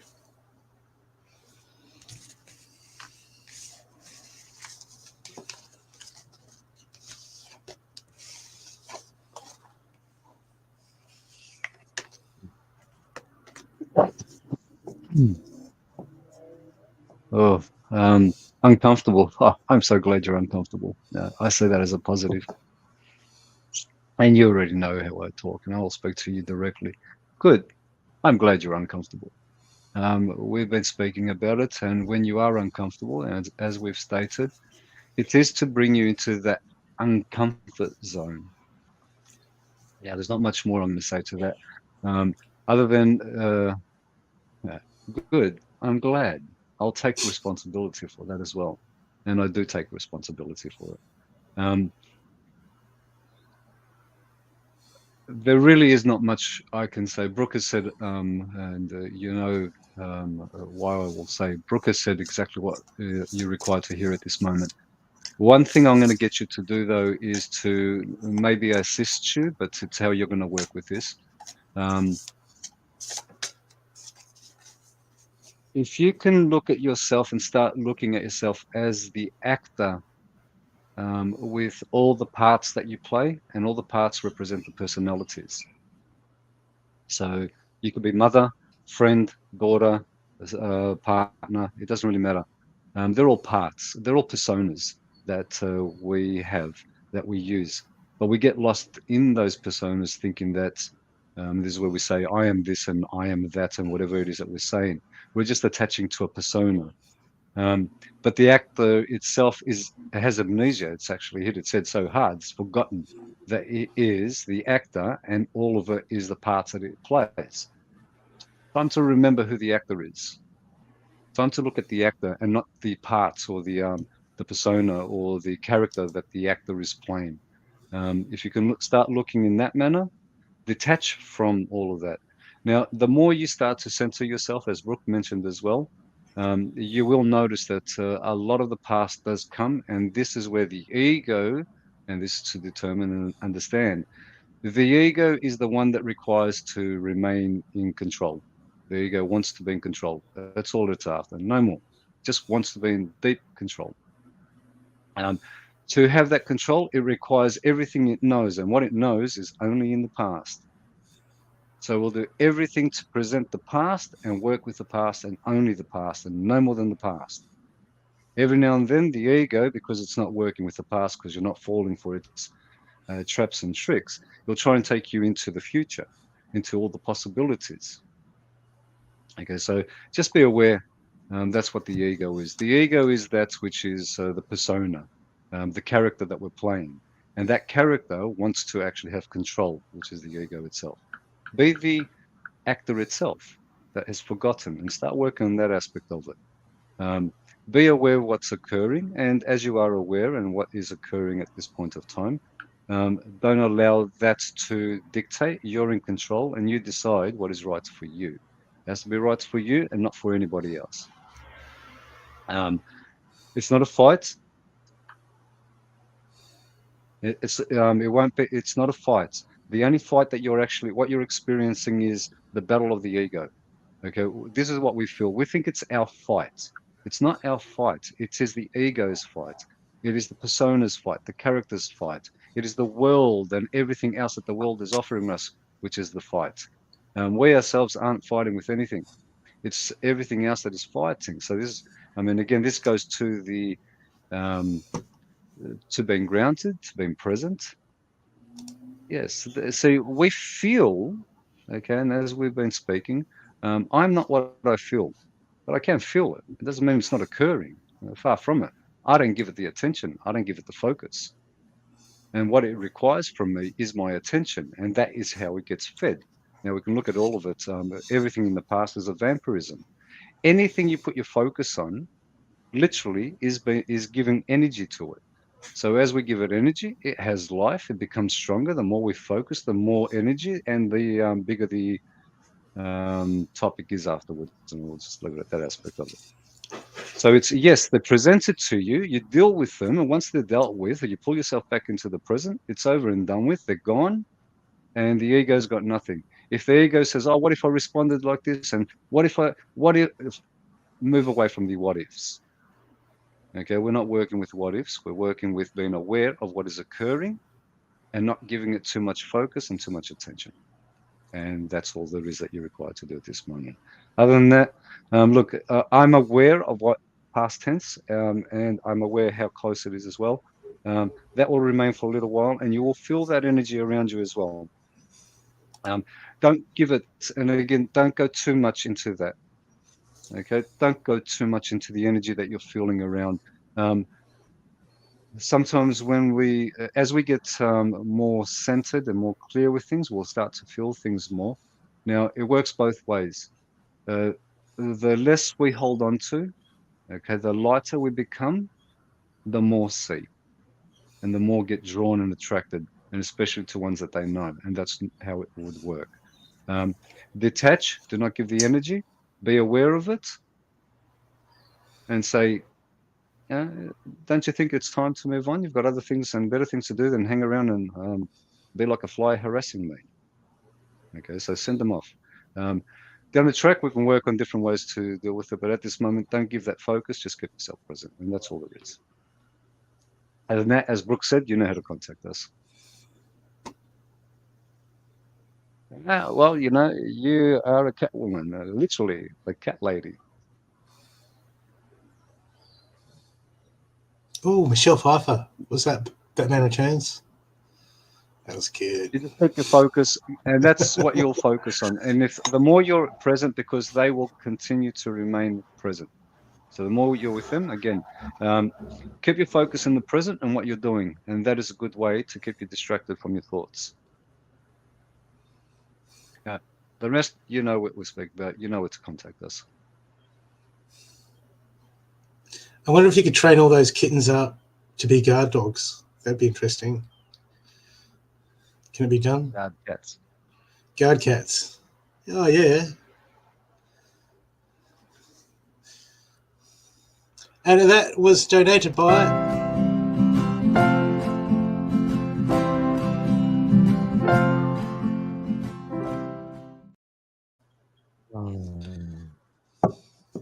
Thank you, Mandy.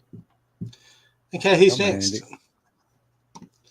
Who's next? Mandy. I should log in and see who's next.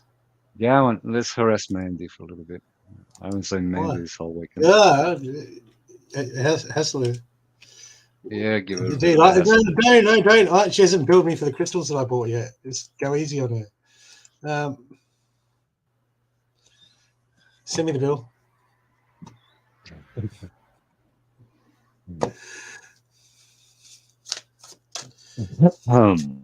I've lost track of what I bought. No. Hello, Penny. I did see it. Yes, I'm well. He's well. Smile on the faces. Got my beautiful crystal. So I'm very happy.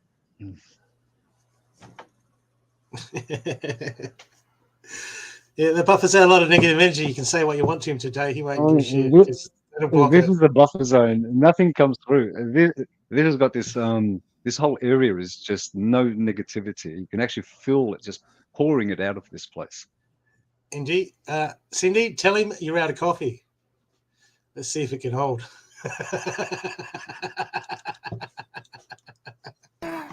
God, no, I'd have to start running. That's it. And it's downhill. Yeah, You know. he'd be like, well, if there's no coffee, then I don't need this fucking coffee cup. No, I'll make him coffee.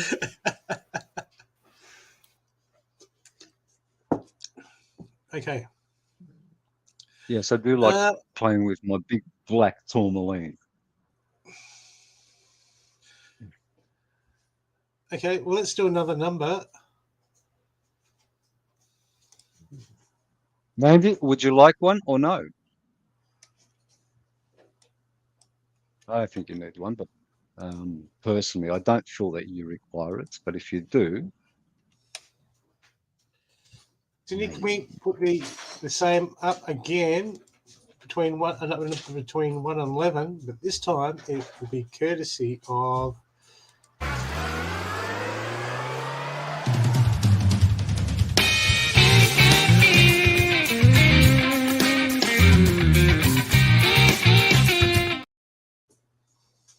Really? Really? Or should we should? I found this the other day again. Or should Cindy just be banned?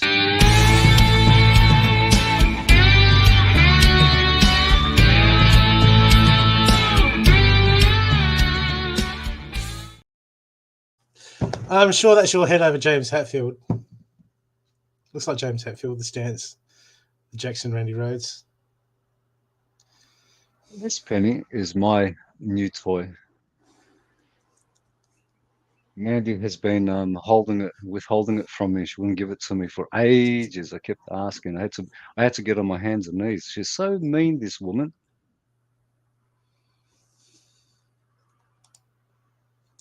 That's it. That's what you got to do, Mandy, don't you? You got to keep him on his knees just to keep him on his toes, eh? Excuse you, young lady. I heard that. It is what it is. Michelle. No. Michelle.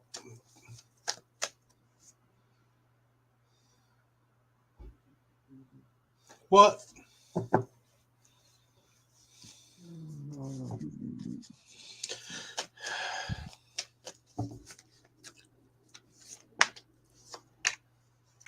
Old Micah.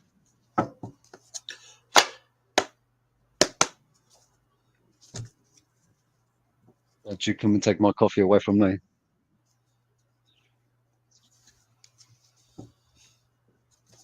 Okay.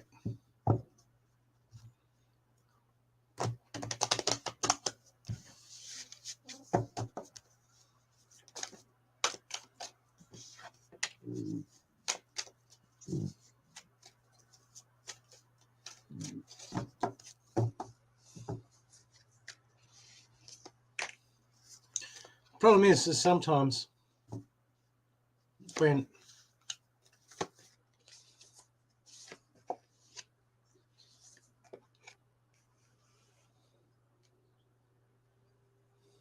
to heal certain things, we need to see them. And sometimes when we need to see them, they become exposed. And sometimes when they become exposed, it can be like hitting a painful nerve. We can have a sore when we touch it, and we just jump so far that we don't want to touch it.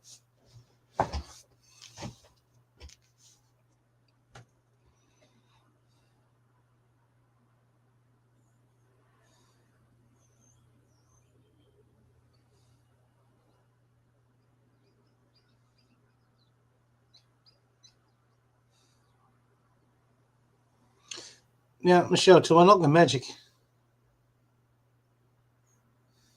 within,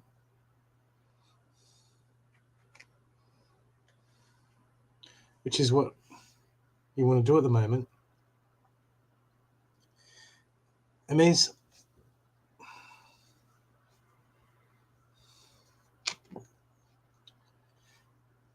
there's some stuff that's going to come up. I got like transformation. Transformation is hovering around you, is waiting for you, Michelle. Okay, I got the magic guardian, unlock the magic within, but the cards on each side are saying it wants healing to come in. Okay, there's an intuition, there's a voice in your soul, there's a yearning, there's a calling there. But it's not getting much looked into. Okay, because there needs to be stuff. There needs to be.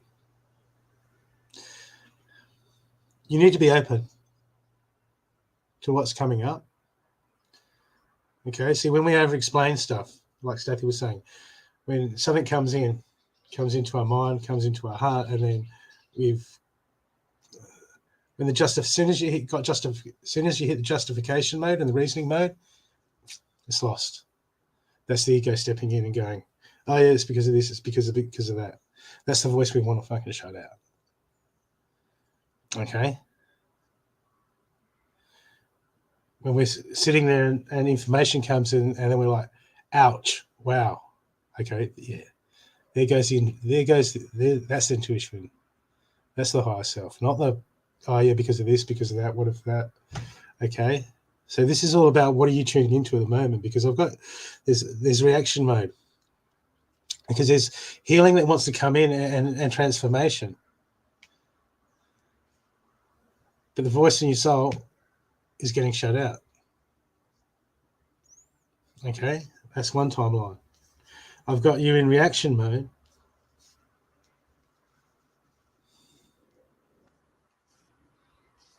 Trying to look at things on the surface level and steering away from the big picture.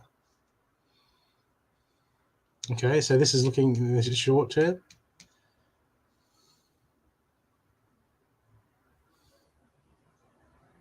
Okay, and I've got making plans, taking time to reflect,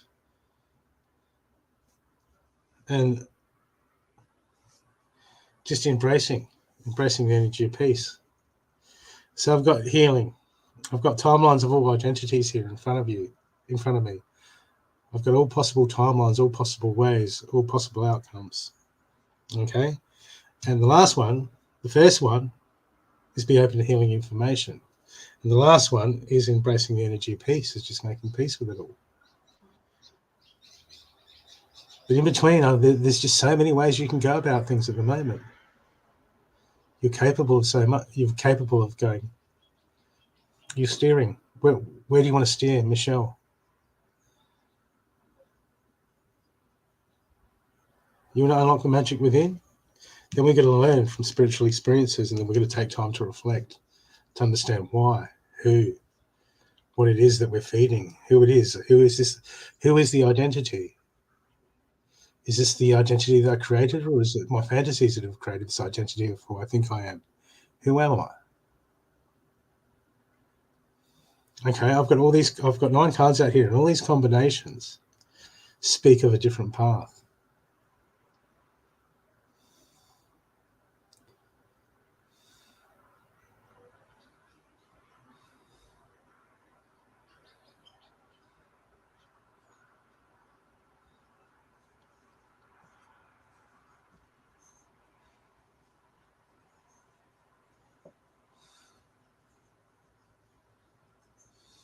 Well, that's good.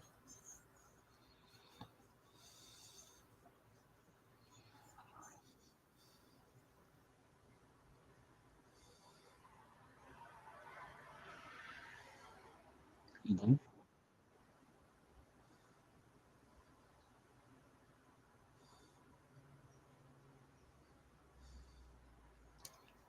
Okay. That's good. Now, when the question is, if you make a statement or you do something that doesn't align with that, does that show up to you? Because every time I do something that doesn't align with that inner peace, it shows up for myself. And then I find myself not having to explain, not having to justify, not having to let anyone know that I know. How does it feel for you? How does it fit for you?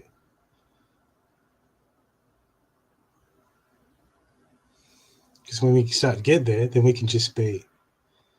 It doesn't matter. We don't have to explain ourselves. We can just be. Because we're no longer trying to justify it. And that's the first thing that we've got to understand in our minds is when we get into justification, that's our ego. When we start to justify ourselves to other people, that's our ego. It's almost like a false self. And we've built our whole lives on this false self. And we've got to crumble it away to find out what's beneath.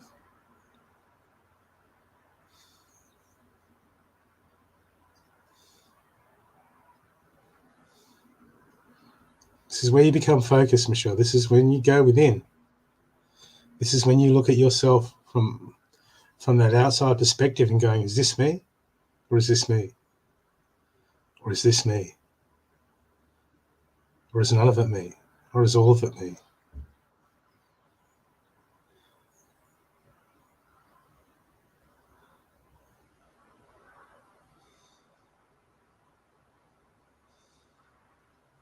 Well, we don't want to be exposed because it's painful.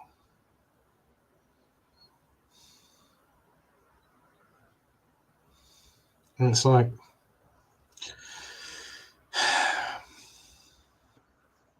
it's like the sore that you keep under a Band-Aid, and then one day you take the Band-Aid off and get the sun into it, let it dry up, then it's no longer an issue.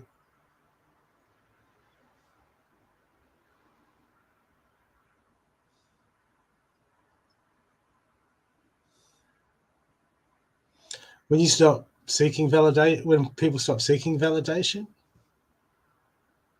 then the universe will bring it when you need it. It'll bring it when you don't need it. It'll be annoying because you'll be past validation, and then everyone will come in to validate you. And you'll be like, I don't want to be validated. Fuck off. It feels like that.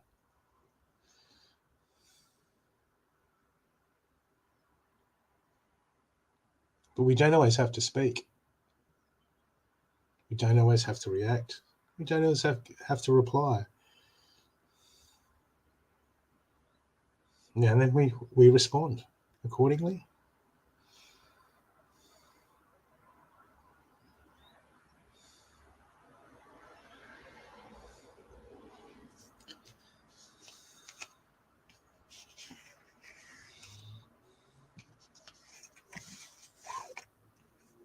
But just take time to reflect right now, Michelle, and know that all paths are ahead of you, all paths are behind you. There is the knowledge within, is within you. You just have to work out which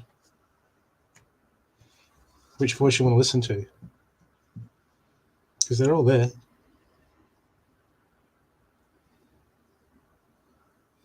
Okay, just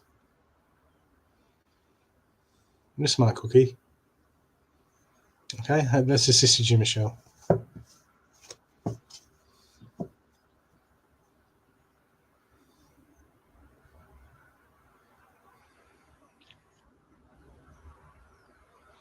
Sure. Not much to say. Brooks mentioned, and I think I've said a lot previously, which will make sense to what I'm about to say. There's a lot of theory, but very little practice. And start putting your theory to practice. The only way you'll know if that theory is valid is by putting it to practice and seeing the results to it. Without the practical aspect of what you speak, it's just words. That's it. You have a lot of words, and it's time to stop overthinking things, and that's what you constantly do. You're either the thinker or the thought. And so far, what it seems to me as you speak, every now and then there is a glimpse, but the more you go on, it shows me that you are the thought, constantly thinking you are. Um, uh, be present. If you've been here today, I don't know what time you came in. You came in at some point. If you heard what I've said, who are you? Uh, Come back. I mean, there's a lot of confusements within you, and there's a lot of directions that you're always looking at, and you're always aiming to come back to this, and you don't know what this is in the first place, because you're always looking at what it was or that somewhere to try and determine what it is. What is a thinker? Can you work with that? What is a thinker? And what thought will you use to describe what the thinker is? So it doesn't matter which way I state it. Put what you speak into practice. The more you practice it, you don't become perfect. There's no perfection in its sense per se as they speak of. You just keep practicing. Everything is a practice. Every moment, every breath is a practice. Everything that one does is one's basis of the theory that they have, that they speak of. Where do you apply it? How do you apply it? How does it apply to you? Are you looking to apply it to others? So everything that one does for oneself. Everything that is spoken for oneself. Are you speaking for others? Are you speaking for yourself? And do others require to hear what you have to say? Or is it you that requires to hear what you're saying? As I speak, I listen. Do you listen?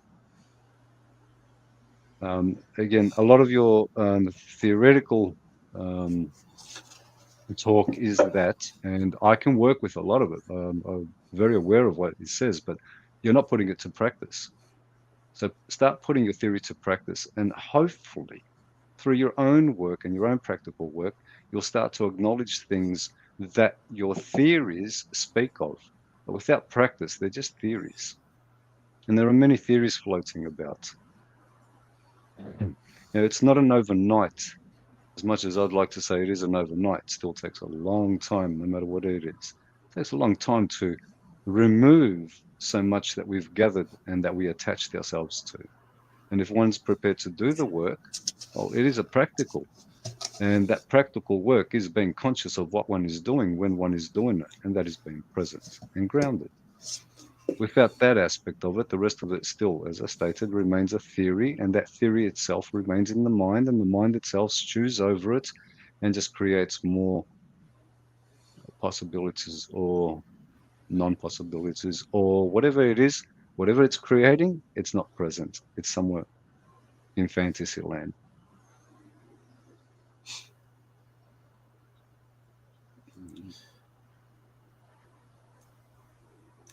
That's why Stathi drinks so much coffee, because he must remain grounded, like the coffee. No, it's yeah, exactly. We say play. A lot of people don't truly grasp the work to do, to be, to let go. Um, when we say past, present, and future, to truly be in the moment of acknowledging it for what it is. Um,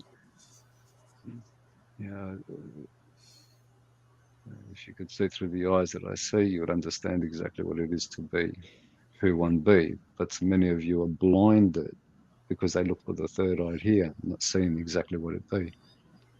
Unfortunately, theory is all it will be. So work with it, practice it, put in practice, stop using your mind. How does it apply to you? And does it apply to you? If it does apply to you, that's what you're going to work with.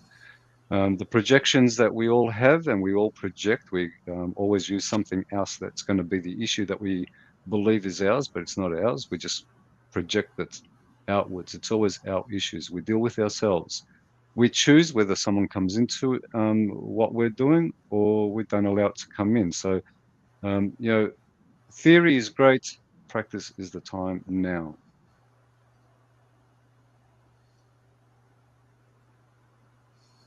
Well, that is true. You have to apply it. It's, we speak about letting go. We always want to say, let go. What is it one's letting go of?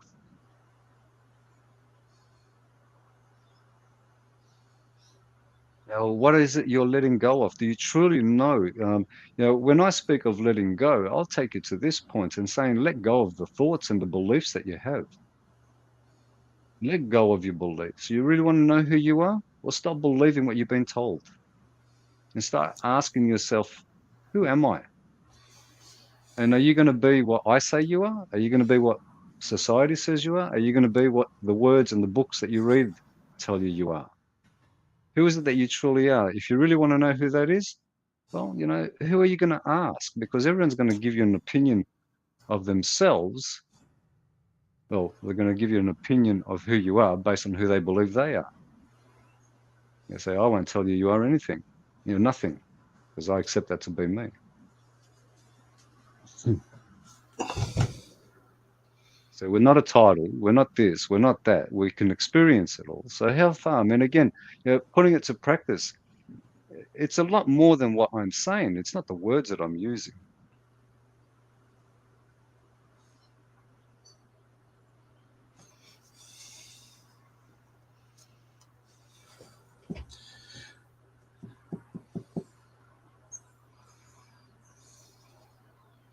We'll get into the mechanics of consciousness then. Joe Dispenza, he says the same thing. Stop projecting your thoughts out, pull it in, become present in yourself, start to regulate your energy field, start to align, start to create. They all say the same things. All the masters say the same things. It's all the same thing, consciousness. But people want to do spirituality, and people can do whatever they want.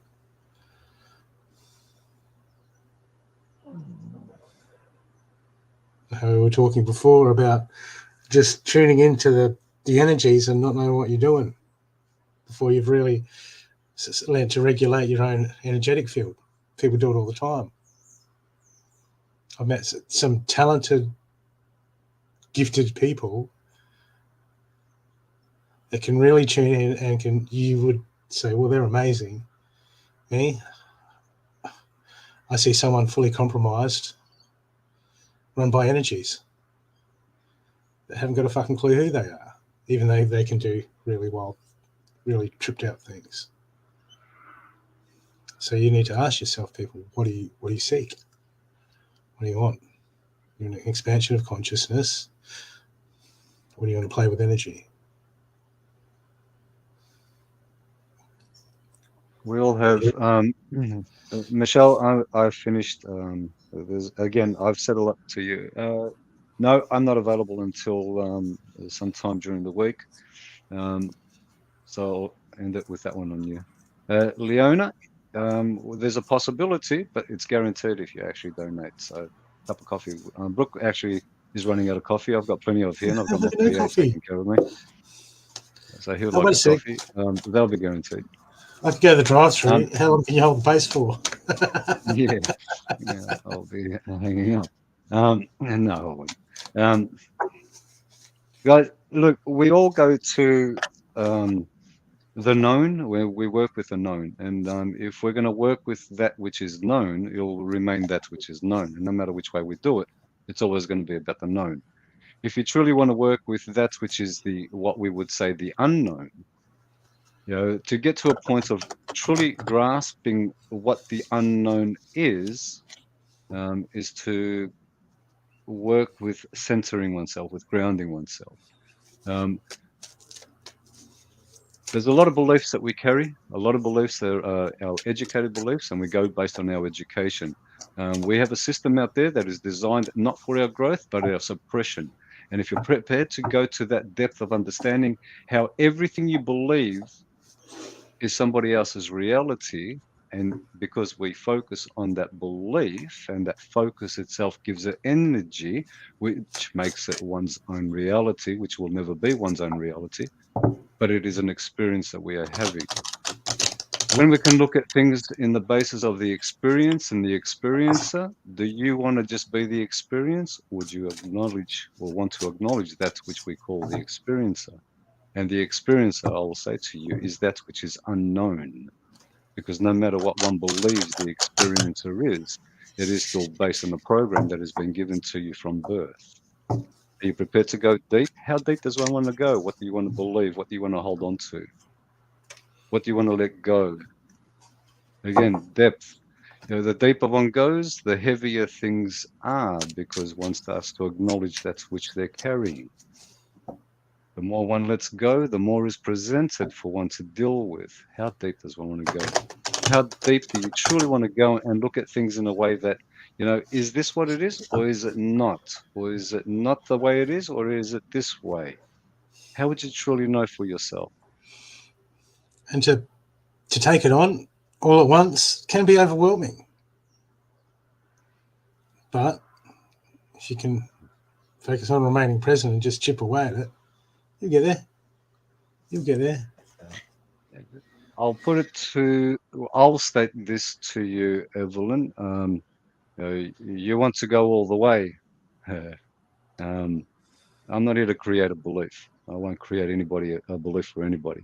But I can say one thing to you that I will break and eliminate what you believe, and you probably hate me for it afterwards, but irrelevant to me. It doesn't matter, Evelyn. You got to do it for yourself.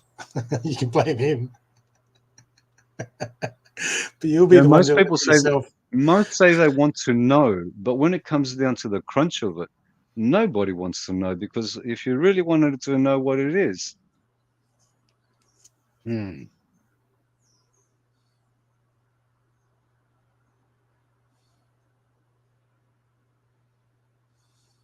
we speak of all this, everybody goes to this love and light, love and light. Yeah, that's the illusion and the delusion and the belief that they carry.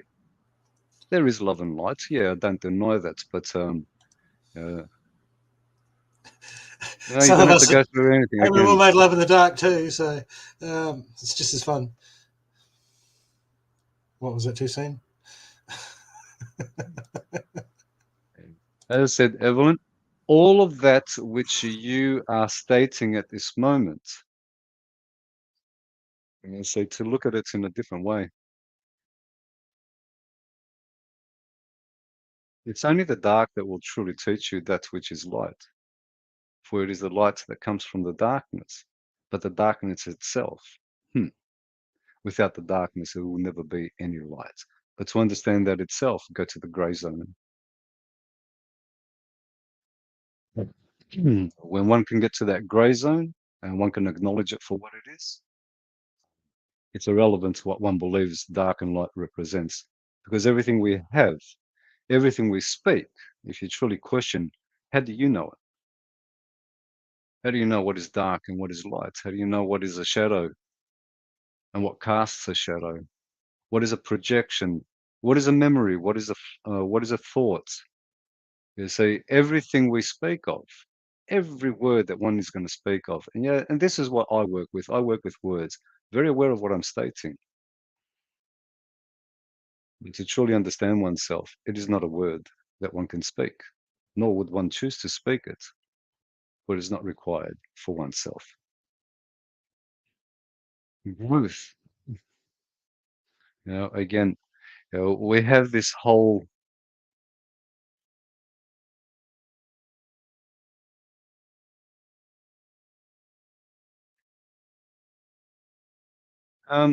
everything was. That which is to be is yet to be. That which is. That which was. But when one comes to the present, one sees that which is becoming that which was. And always that which is presented becoming that which one remembers. It's always a memory. How present can one be?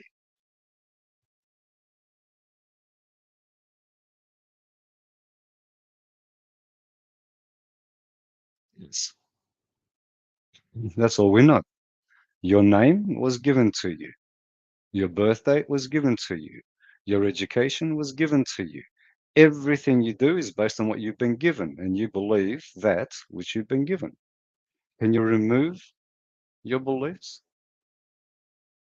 Can you remove the words and see oneself without the word and the association? You know, we can speak of many words and we can break them down to what they are and what they represent. And there's a lot of relevance to the meanings of many words. But when one only looks at it at the surface level, one will only receive that which is at the surface level. The deeper one goes, although the words are the same, there's a different association and a different meaning to them.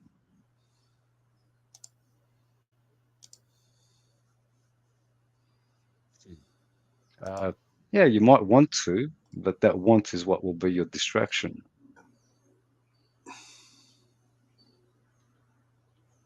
We want a lot of things.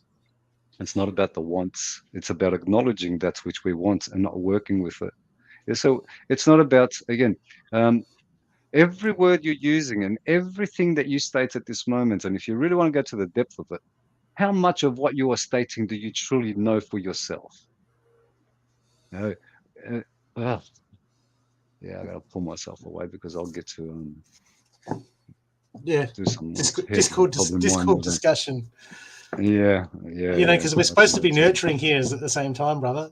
Yeah, I know. Look, the nurturing is fine. You can be the nurturer. I don't want to be the nurturer. The balance of the masculine and the feminine. Everyone just wants nurturing.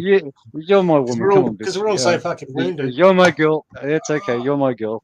You can be the feminine. I'll remain as a masculine. At least you think I'm surrounded by fucking flowers. My God. Hey. Yeah. Why I have the masculine energy, although it's a she. Why can't it just all be roses? My God, Yeah, that's what we want. You know. Why can't it just be roses? Okay, who's next? Before I get lost. Next victim. Only if you identify as the victim. Mm-hmm.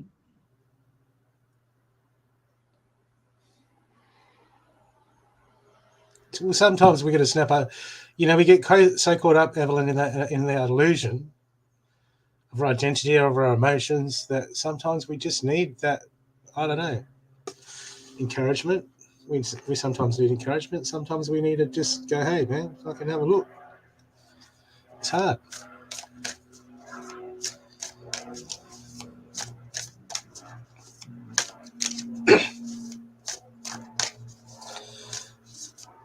I mean, how many times have we got offended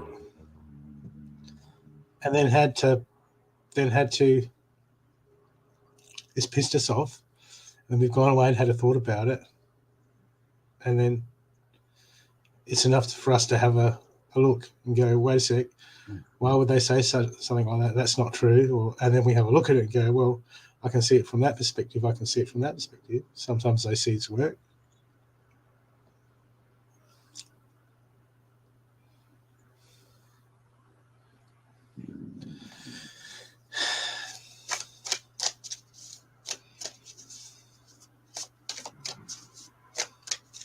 Okay.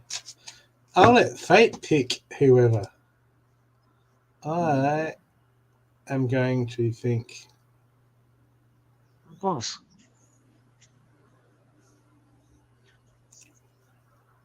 After this.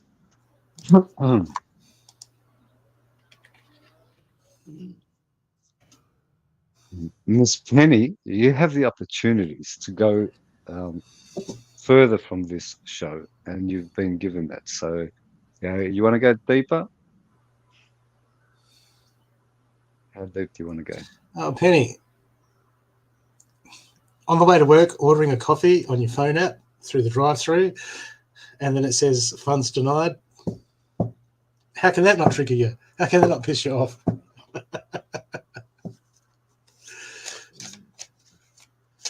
Well, this is not outside the box. This is all very ancient teachings. If you go through the Eastern world, they've been teaching this, ascended masters, Jesus' true teaching, all that. The Gnostic, this has been around forever, these teachings. As I say, it's been hijacked by spirituality as a distraction. All of it is, I'm not saying anything that is new. What we're hearing is the words which are different to different times. We speak English today. English didn't even exist 1,000, 2,000 years ago. If you work with languages and you go into language itself and the origin of language, What we speak today, which we call English, and whether it's Australian English, British English, American English, English full stop. If you break the language down and you start to look at the words, they're not actually English. There's no English word in itself. English is a combination of many other languages. And when you speak words and the words that one speaks, if you look at the origin of the word, it has a different association and a different meaning to it.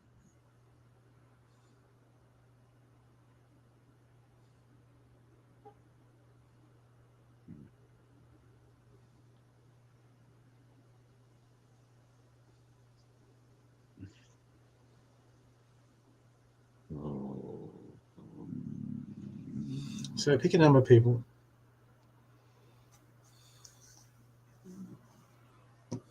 Leona, it's from 80 to 100. So anything under 80 will not be even looked at, which I looked at to realize what you were doing. And all of yous out there that drive a Chevrolet are probably not used to going that fast. Unless you drive a Ford, then you'll too easy. Get that second gear. Second gear. Don't go there. Don't go. Leaderships. Look, these days we have a lot of appreciation of the old vehicles. No, I can give the new vehicles a bag, but that's not what we're here for. You've made it difficult for them, mate. High numbers. I do that. Okay, people, focus on me. What number am I thinking?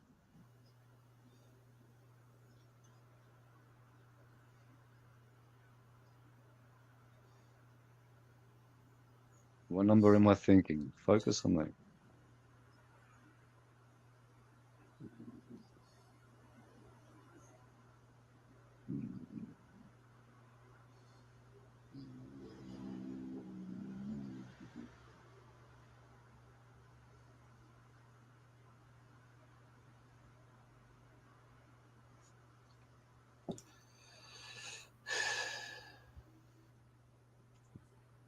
Have another go, people.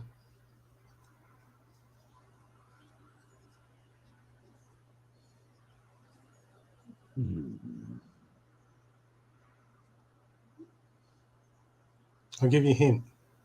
It's below 95. And we have a winner. Maggie. Hello, Maggie.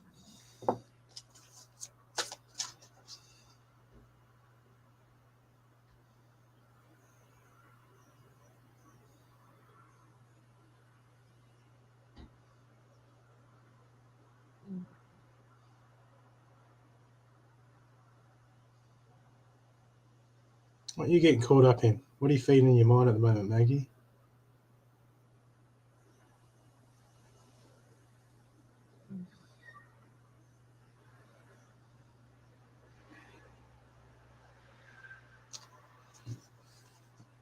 You've got a heavy heart at the moment. It feels like to me that's because you're taking too much on.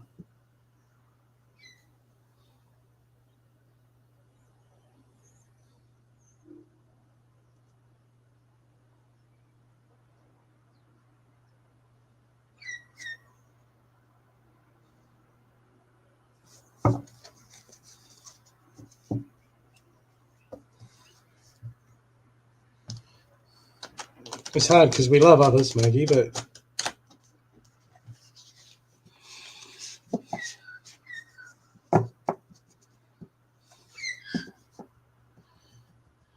when we rely on others to define us, or we lose ourselves too much in other people, then they hold all the power and they can unbalance us pretty quick.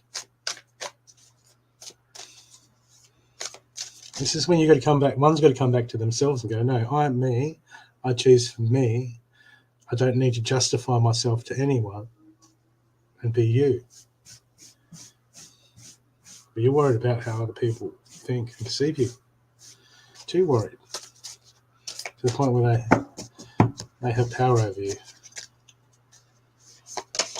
It's about being more sovereign.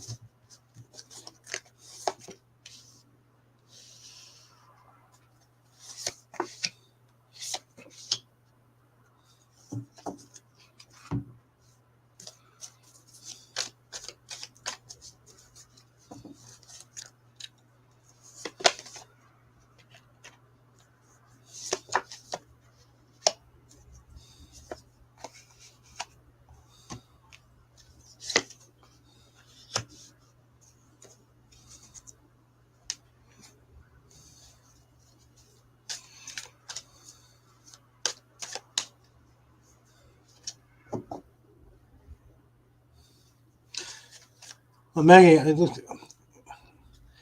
trying to bring yourself back to you, trying to focus, trying to center. I'm just looking at this. Look, you got so much on your plate now that you're here, you're there, you're everywhere. You're like, it's like there's so much going on that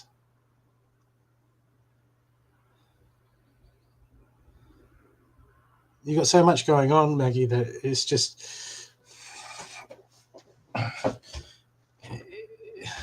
a bump in the wrong direction can almost trip you up because you've got too much going on. You really need to thin some things out. It's almost like you've got to reprioritize and stop focusing on what you're not doing when you're not doing it. It feels like you've got so much on your plate. I mean, it's starting to be a distraction to oneself.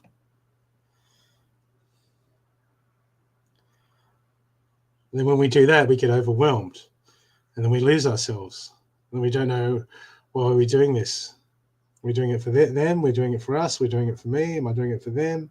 I need to do that for them, but I need to do this for me. And then we just go around and around and around.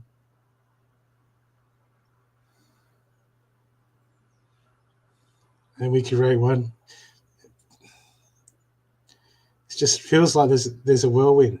And we're going to understand that we create these whirlwinds because most of this whirlwind, when we take on too much, it's inside our head. Because I know you're a big-hearted, beautiful person, magical person.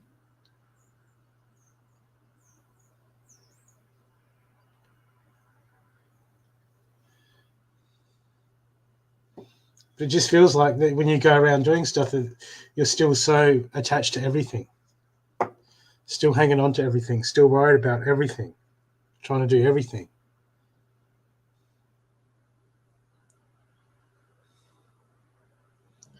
Now, you can do everything. There's a lot of things that you can do. Okay? You can actually continue to do what you're doing at the moment in the physical life with all these things happening. Okay? But it's about you becoming centered. And when you're becoming centered, this is about you, when you're doing something, being present in that and not being somewhere else. I've got my kid here and we're doing something. Right, and then you're worried about, oh shit, what have I got to get? I got to get dinner tonight or something. This, and I got to make sure it's ready for mum's coming over or something. I got to do something for mum. Okay, get out of that. It feels like you throw yourself somewhere else.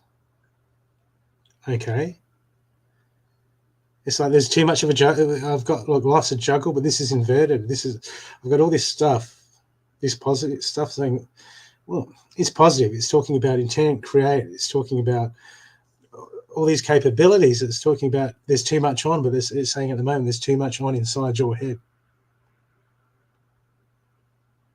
You need to clear the mind. This is the source of your imbalance at the moment, is what you're feeding into your mind.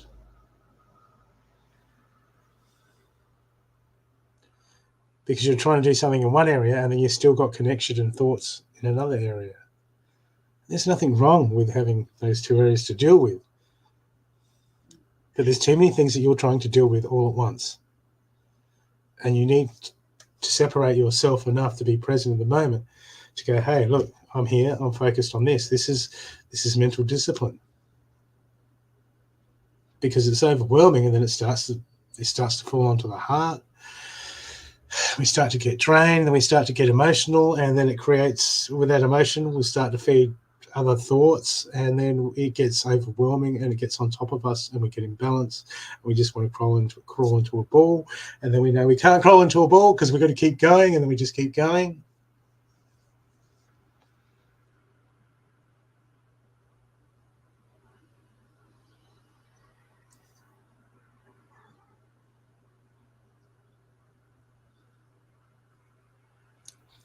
Because there is great richness in your life. There's great richness, meaning all that surrounds you. There's beautiful stuff.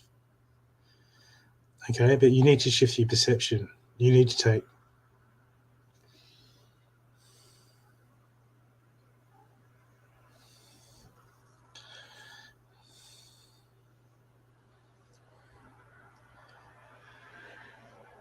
It's like you're floating on a sea of thoughts, Maggie, and you just got to.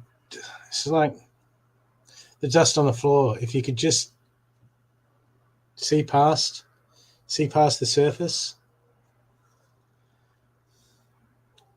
there's so much there. There's so much hidden. But it's all about you becoming present right now, becoming in the moment, becoming present, getting out of your head. Stop having the conversations. If you're having a conversation in your head about something, people go, no, I'm just reflecting. No, you haven't.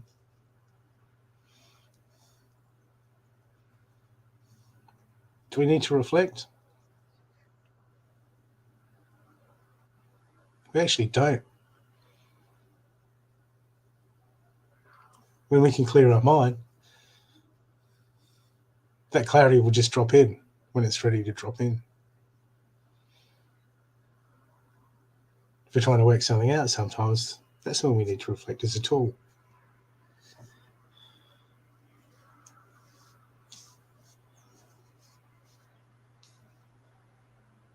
But to me, this whole reading just feels like focus. It's time to see beyond your current situation. It's time to push yourself past your comfort zones. Okay? But to me, it's the comfort zone of the mind. This is what you've got to take control of. This is the battlefield at the moment, Maggie. It's that battlefield of the mind, the battlefield of the thoughts and expectations. Okay? This is what drains us. This is the illusion, because there's so much beauty and energy and all that inside of you. You're amazing. Okay,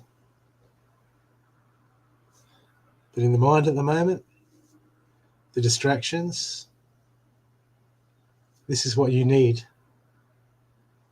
to bring into balance. It's a shift of perception.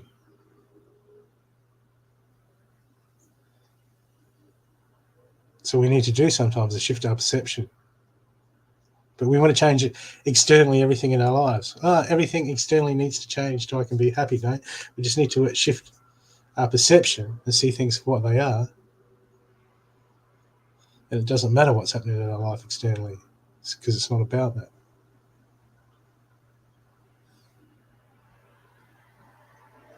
To truly be present is to be in meditation, always. Because when you're not in meditation, you're in thought. When you're in thought,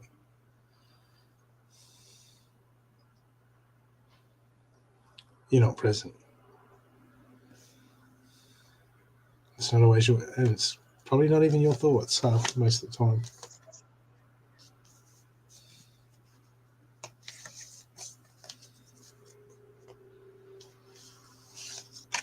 If you are thinking all the time, catch yourself thinking. If you're thinking all the time about stuff, you're caught in an illusion.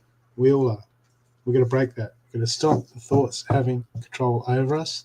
Until we do that, we're not in control. Not even close. We think we are.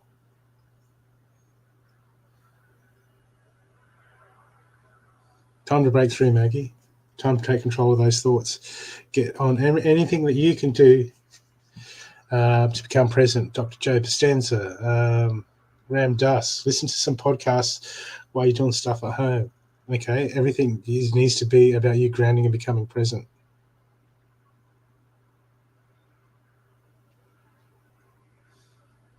Okay? Otherwise, it's just distraction after distraction after distraction.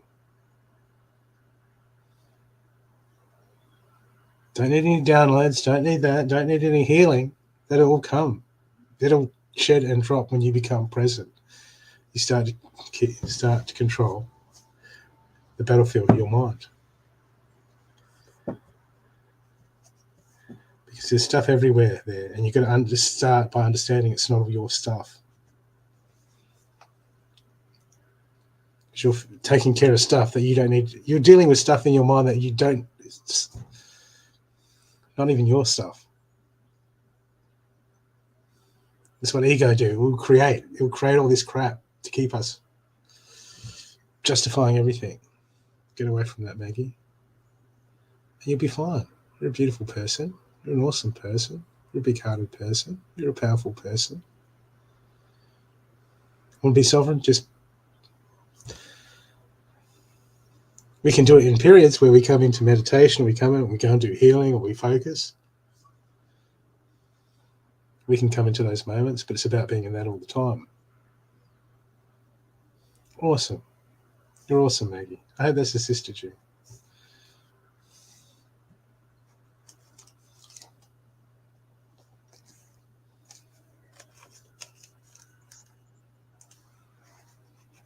The first thing I'm going to mention is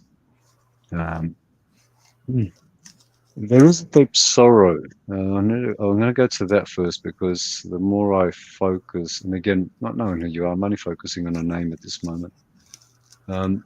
What I'm feeling is this really deep sorrow.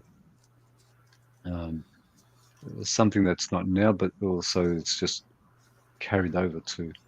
But one thing that's really something under your rib, or somewhere around this area, just below your right side, your bottom rib, feels like there's some pain or something that is actually more of a niggling sensation that seems to be coming from your end, but not certain about that. But it seems to be focused on a sadness or a deep sorrow that has occurred. It seems to be stuck in this particular area. There's not much more on that aspect that I will mention, and there's not much more I can say to you regarding what Brooke has mentioned, because it's pretty much stated it all. We can all work on this. There's so many ways to look at things, and again, there's layers upon layers upon layers. And the more we start to acknowledge the layers, there is what actually changes is the acknowledgement and not the words of what one speaks. Um, Instead of focusing too much on meditating, uh, I would I would suggest for you to start working on the observation aspect. Um, so start being aware of that which you're observing, and don't attach to it, don't associate anything to it. Just be aware of what it is. So just observe things, allow them to be, and it feels more about it's about accepting things for what they are as you're seeing them.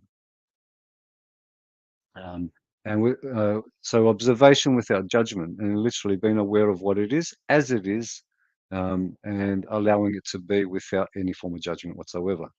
Not holding on to it, and just letting you've observed it, past tense. The next thing is coming there. So there's no break in what you observe. It's not saying that I'm observing this, pause, I'm going to observe this. It's literally just observing without any attachment or any judgment to what it is you're observing. Now, I state that because within you are at a particular point and your energy is high, but there's a lot of distractions there's a lot of distractions around you that you seem to put more focus and attention to the distractions than anything else. And you don't require to, but you are doing it, and it is just keeping you away from yourself. Keep it present. As I said, there's not much more I can say than what Brooke has said, and I would go further than that, but I'm going to keep it very simple here. The main thing that I pick up on you is the solar plexus area, and just do more cord cutting. Um, Keep your focus away from from the third eye itself and what you are seeing, and don't work with what you see. Don't focus too much on the mind or I'll use it, imagination or whatever vision, whatever words it is that you want to call, whatever it is that come into your mind. Don't focus on it. Don't work with it. Leave the mind stuff completely out. Um, Keep yourself present with the observation and work on that, and don't observe anything that is occurring in the mind. The more you practice on that aspect of it, and the more you keep your focus on the observation, and allowing it to be. Okay, yeah, it's a tree, great, good. That person's fallen over. Yeah, there's nothing you can do about it. The person's fallen over. Should he, shouldn't he? Irrelevant. Example. You see a car accident. Whoop-de-doo, you saw a car accident. It happened. You can judge, say, oh, if they did this, or if they did that, creating more stories. That's what happened. Move on. So everything is on that basis of just acknowledging it to be what it is without judgment and without holding it on. Now, that will assist you in being present. So observation without judgment and attachment is being present, because you're just allowing things to present themselves and you don't hold on to them. Work with that. That's what I will leave you with. Work with that. Observation, no attachment, no judgment. And very importantly, don't observe and don't focus too much on what is happening in the mind. I hope that helps you, and I'll speak to you soon. I know I'm going to speak to you again at some stage.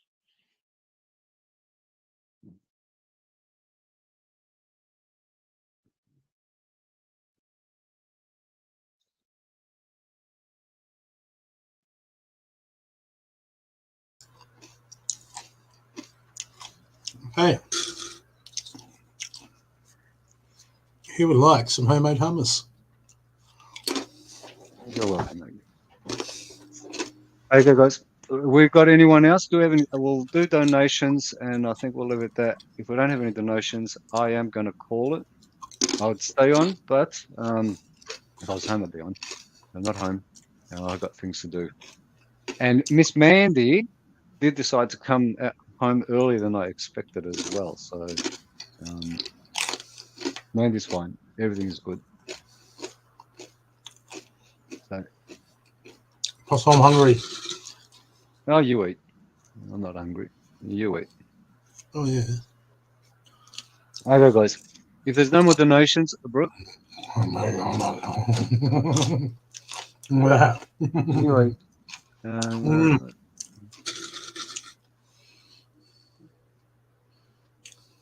Big tub. Thank you, Penny. Okay, guys, again, we have been putting it up a bit. If you want to join us, we do go deeper than just, what Brooke and I are speaking of, what I get into is not just a 1 hour or 2 hour conversation. It is constant. It's not saying that you hear something and that's over and done with, and depends on the individual.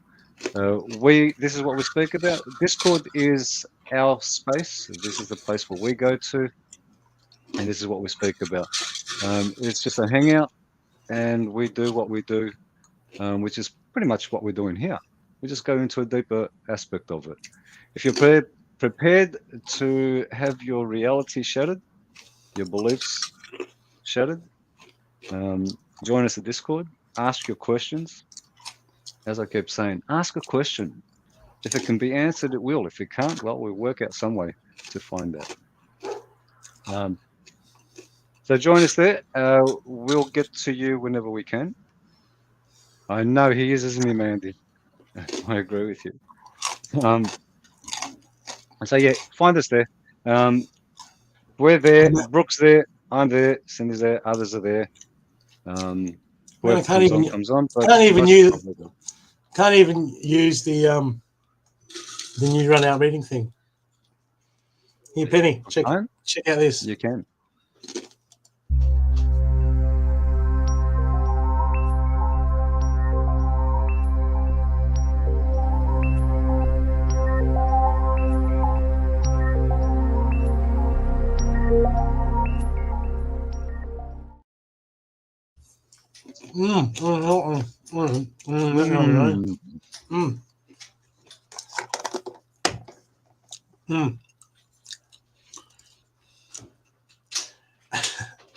Okay. Run out readings? Okay. Run out readings. Okay, Mandy. You've got the... Yeah, I will not say anything. Hummus on the rice cracker card. I won't say anything. I'm too close to Mandy. She'll probably just come and whack me one anyway, so I'm not saying anything. You go ahead. Oh, God, you think he's an old barbecuer, wouldn't you? Likes to put everything on the grill.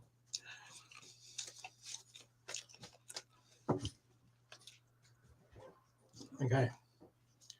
Which cards am I going to Oh, use? Miss Penny, you sure you want to put a 1 down? Okay, Mandy. Oh, Mandy, is that what you're charging me for all those crystals? Thank you. God bless. Send me the bill.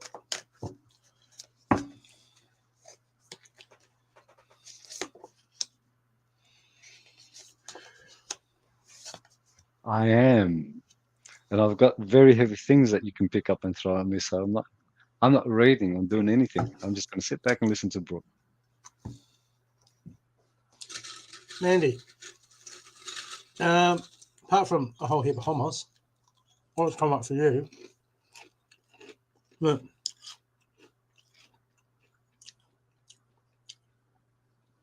Clear the past and heal the present cards come up for you, Mandy.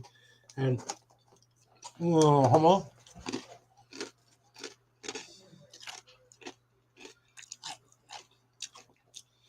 At the moment, the cards I've got for you, they're just talking about the clinging of the mind, Mandy. So clear the past, heal the present. That's inverted. So that's saying there's still stuff that you're holding. It's just reaffirming. It's just saying, Mandy, let go, just let go. You don't need to worry about it. You don't need to hang on to stuff because, look, enjoy the journey, the wandering path, and ascending the mountain. Keep going forward. It's just the universe saying, Mandy, just remind yourself to get out of your head and let go. And focus on what's in front of you. It's just reminding you to be present.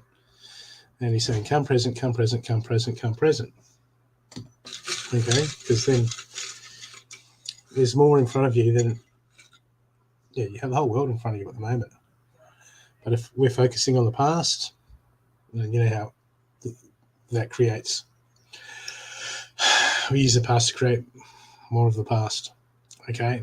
And we don't need to do that. We do it automatically because that's how we've been trained. We just got to remind it. We just got to continually remind ourselves, come present. Okay, what am I doing now? What's now? Because when we start to do that, when we start to become focused on becoming more present, because there's so much more in the everything's in the now for one. But we start to see how clingy our mind is. And it clings like cling wrap on steroids. You know what I mean? Our mind is so clingy, it's just ridiculous. And we start pulling ourselves away from that and we start to see how clingy our mind is. That's when we can start to free and unravel. Okay? It's like when you get Christmas lights, we don't just sit there pulling at it, do we? It just gets more tangled and more tangled, except we do that with our mind. With Christmas lights, if we just sit down and go, okay, that one goes through there, let's loosen that off. Okay. But if we go, look, it's just all tangled, it's one big mess, I can't be bothered, it's just too much. We go into that. That becomes our reality. So at the moment for you, it's identify where your mind's at and what your mind's doing, becoming aware of that. And then the universe you'll do the rest once you start working through that. Hey, that's assisted you. See, I wasn't going to say anything, but I'm always going to harass Mandy. Where's my crystal? No, I'm not going to go there.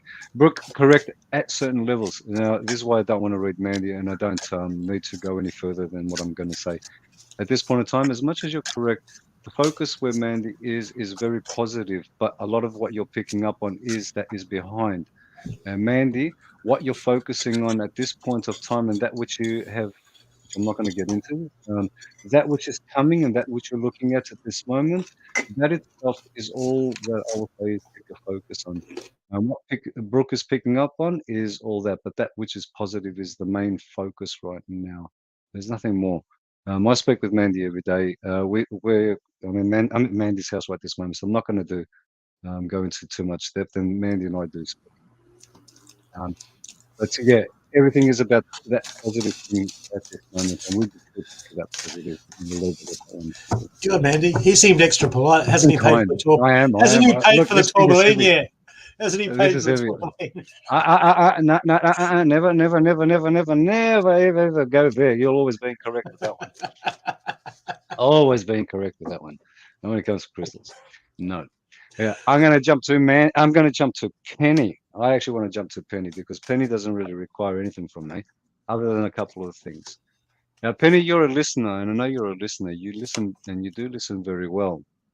Now, what all I'd like you to do is listen, and what I'd like you to listen at is, well, the first thing I want you to do is just focus on your heart chakra. Close your eyes. Just give your focus there. Okay. What I will say is this. Um, all of that which we can speak of, which has been, is exactly that has been, and it's not really where I'm going to take you. Now, that's which you are receiving, which is not really clear to you, but there are certain things there which are clear, and it can be clearer for you. Now, what I will say to you about that clarity is, don't give it too much attention. Really important. And don't give it too much attention.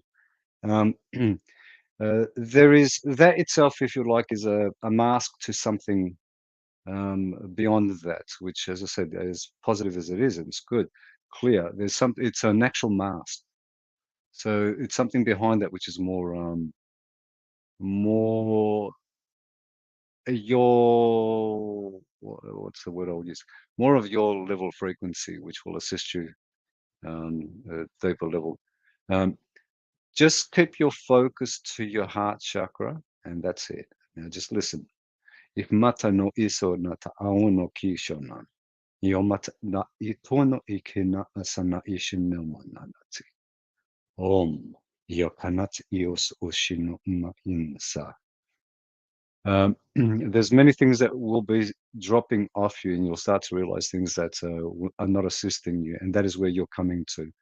The more you realize that which does not assist you, do not look on how it can. If you realize it does not assist you, drop it and let it go and move on. There are many things there that are going to start falling away, and you'll start to realize a few other things. You have got there, but it is more about where you're going to put your focus from here onwards. It's either going to be to that which is outside of you, or that which is inside of you. And to go to that point where you're searching, okay, there's a lot which is more about focusing on the heart chakra, and that's all I will say to you. Just keep your focus on your heart chakra. Focus on your breathing. I can go a lot deeper than that as well, but for you at this point of time, um, patience, patience.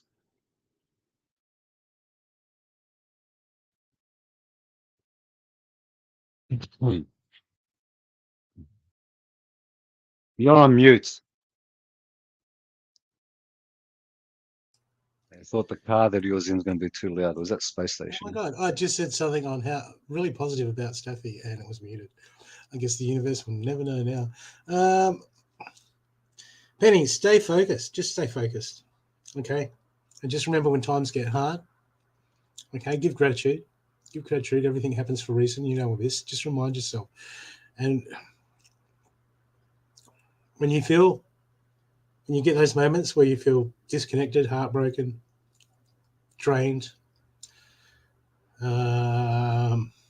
overwhelmed, just understand that that's just the universe reassuring and reminding you how fucking strong you are. Okay? Okay? We can feel those things. We'll snap ourselves out. We'll have a bit of a fucking sulk. But we always dust ourselves off because you're strong and you're never going to give up. You're strong beyond your measure, Penny, and just remember that. Say thanks, universe. Some days say, thanks, universe. You know how it works. Penny, the heart is not the key. No, that'll be incorrect. I thought the key was the key. The heart is not the key. Keep your focus on the heart. The heart is not the key. As I said, just keep your focus where it is. I won't go any further with it, but there is much, a lot of shifting and a lot of changing occurring. So just, again, I honestly don't even want to go to that point. And there are many reasons. It's got nothing else other than it is very beneficial for you at this point in time, just to keep your focus on those little things. That's it. Don't associate. The heart is the heart, and that's all you want to work with. Don't focus on the heart being this or the heart being that. The heart is the heart, and we focus on the heart. That's it. No associations, no attachments to it, no nothing. Cool. Next one. Okay. Thank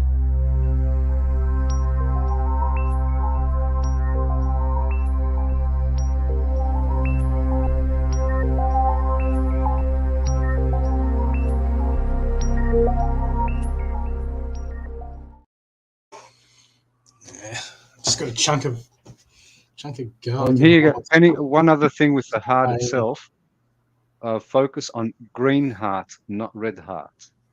If you want to work with hearts and the colors, the green heart itself will be the heart chakra. The red heart would represent the base chakra. And if you look at all your little posts there, you'll have all the colors of the chakras in your hearts. So as you start to work with them as the chakras, start working with them as you post them as well. That'll also indicate for you what you're feeling at that moment. So if you're feeling that you want to post a green heart, for example, that will indicate the energy that is there. If you feel it's a red, will indicate the energy as well. So the colors themselves do indicate a particular energy that can assist when one knows what one is looking for. Okay, your red heart to me represents you're grounded, but it's a little bit overthinking of the grounding.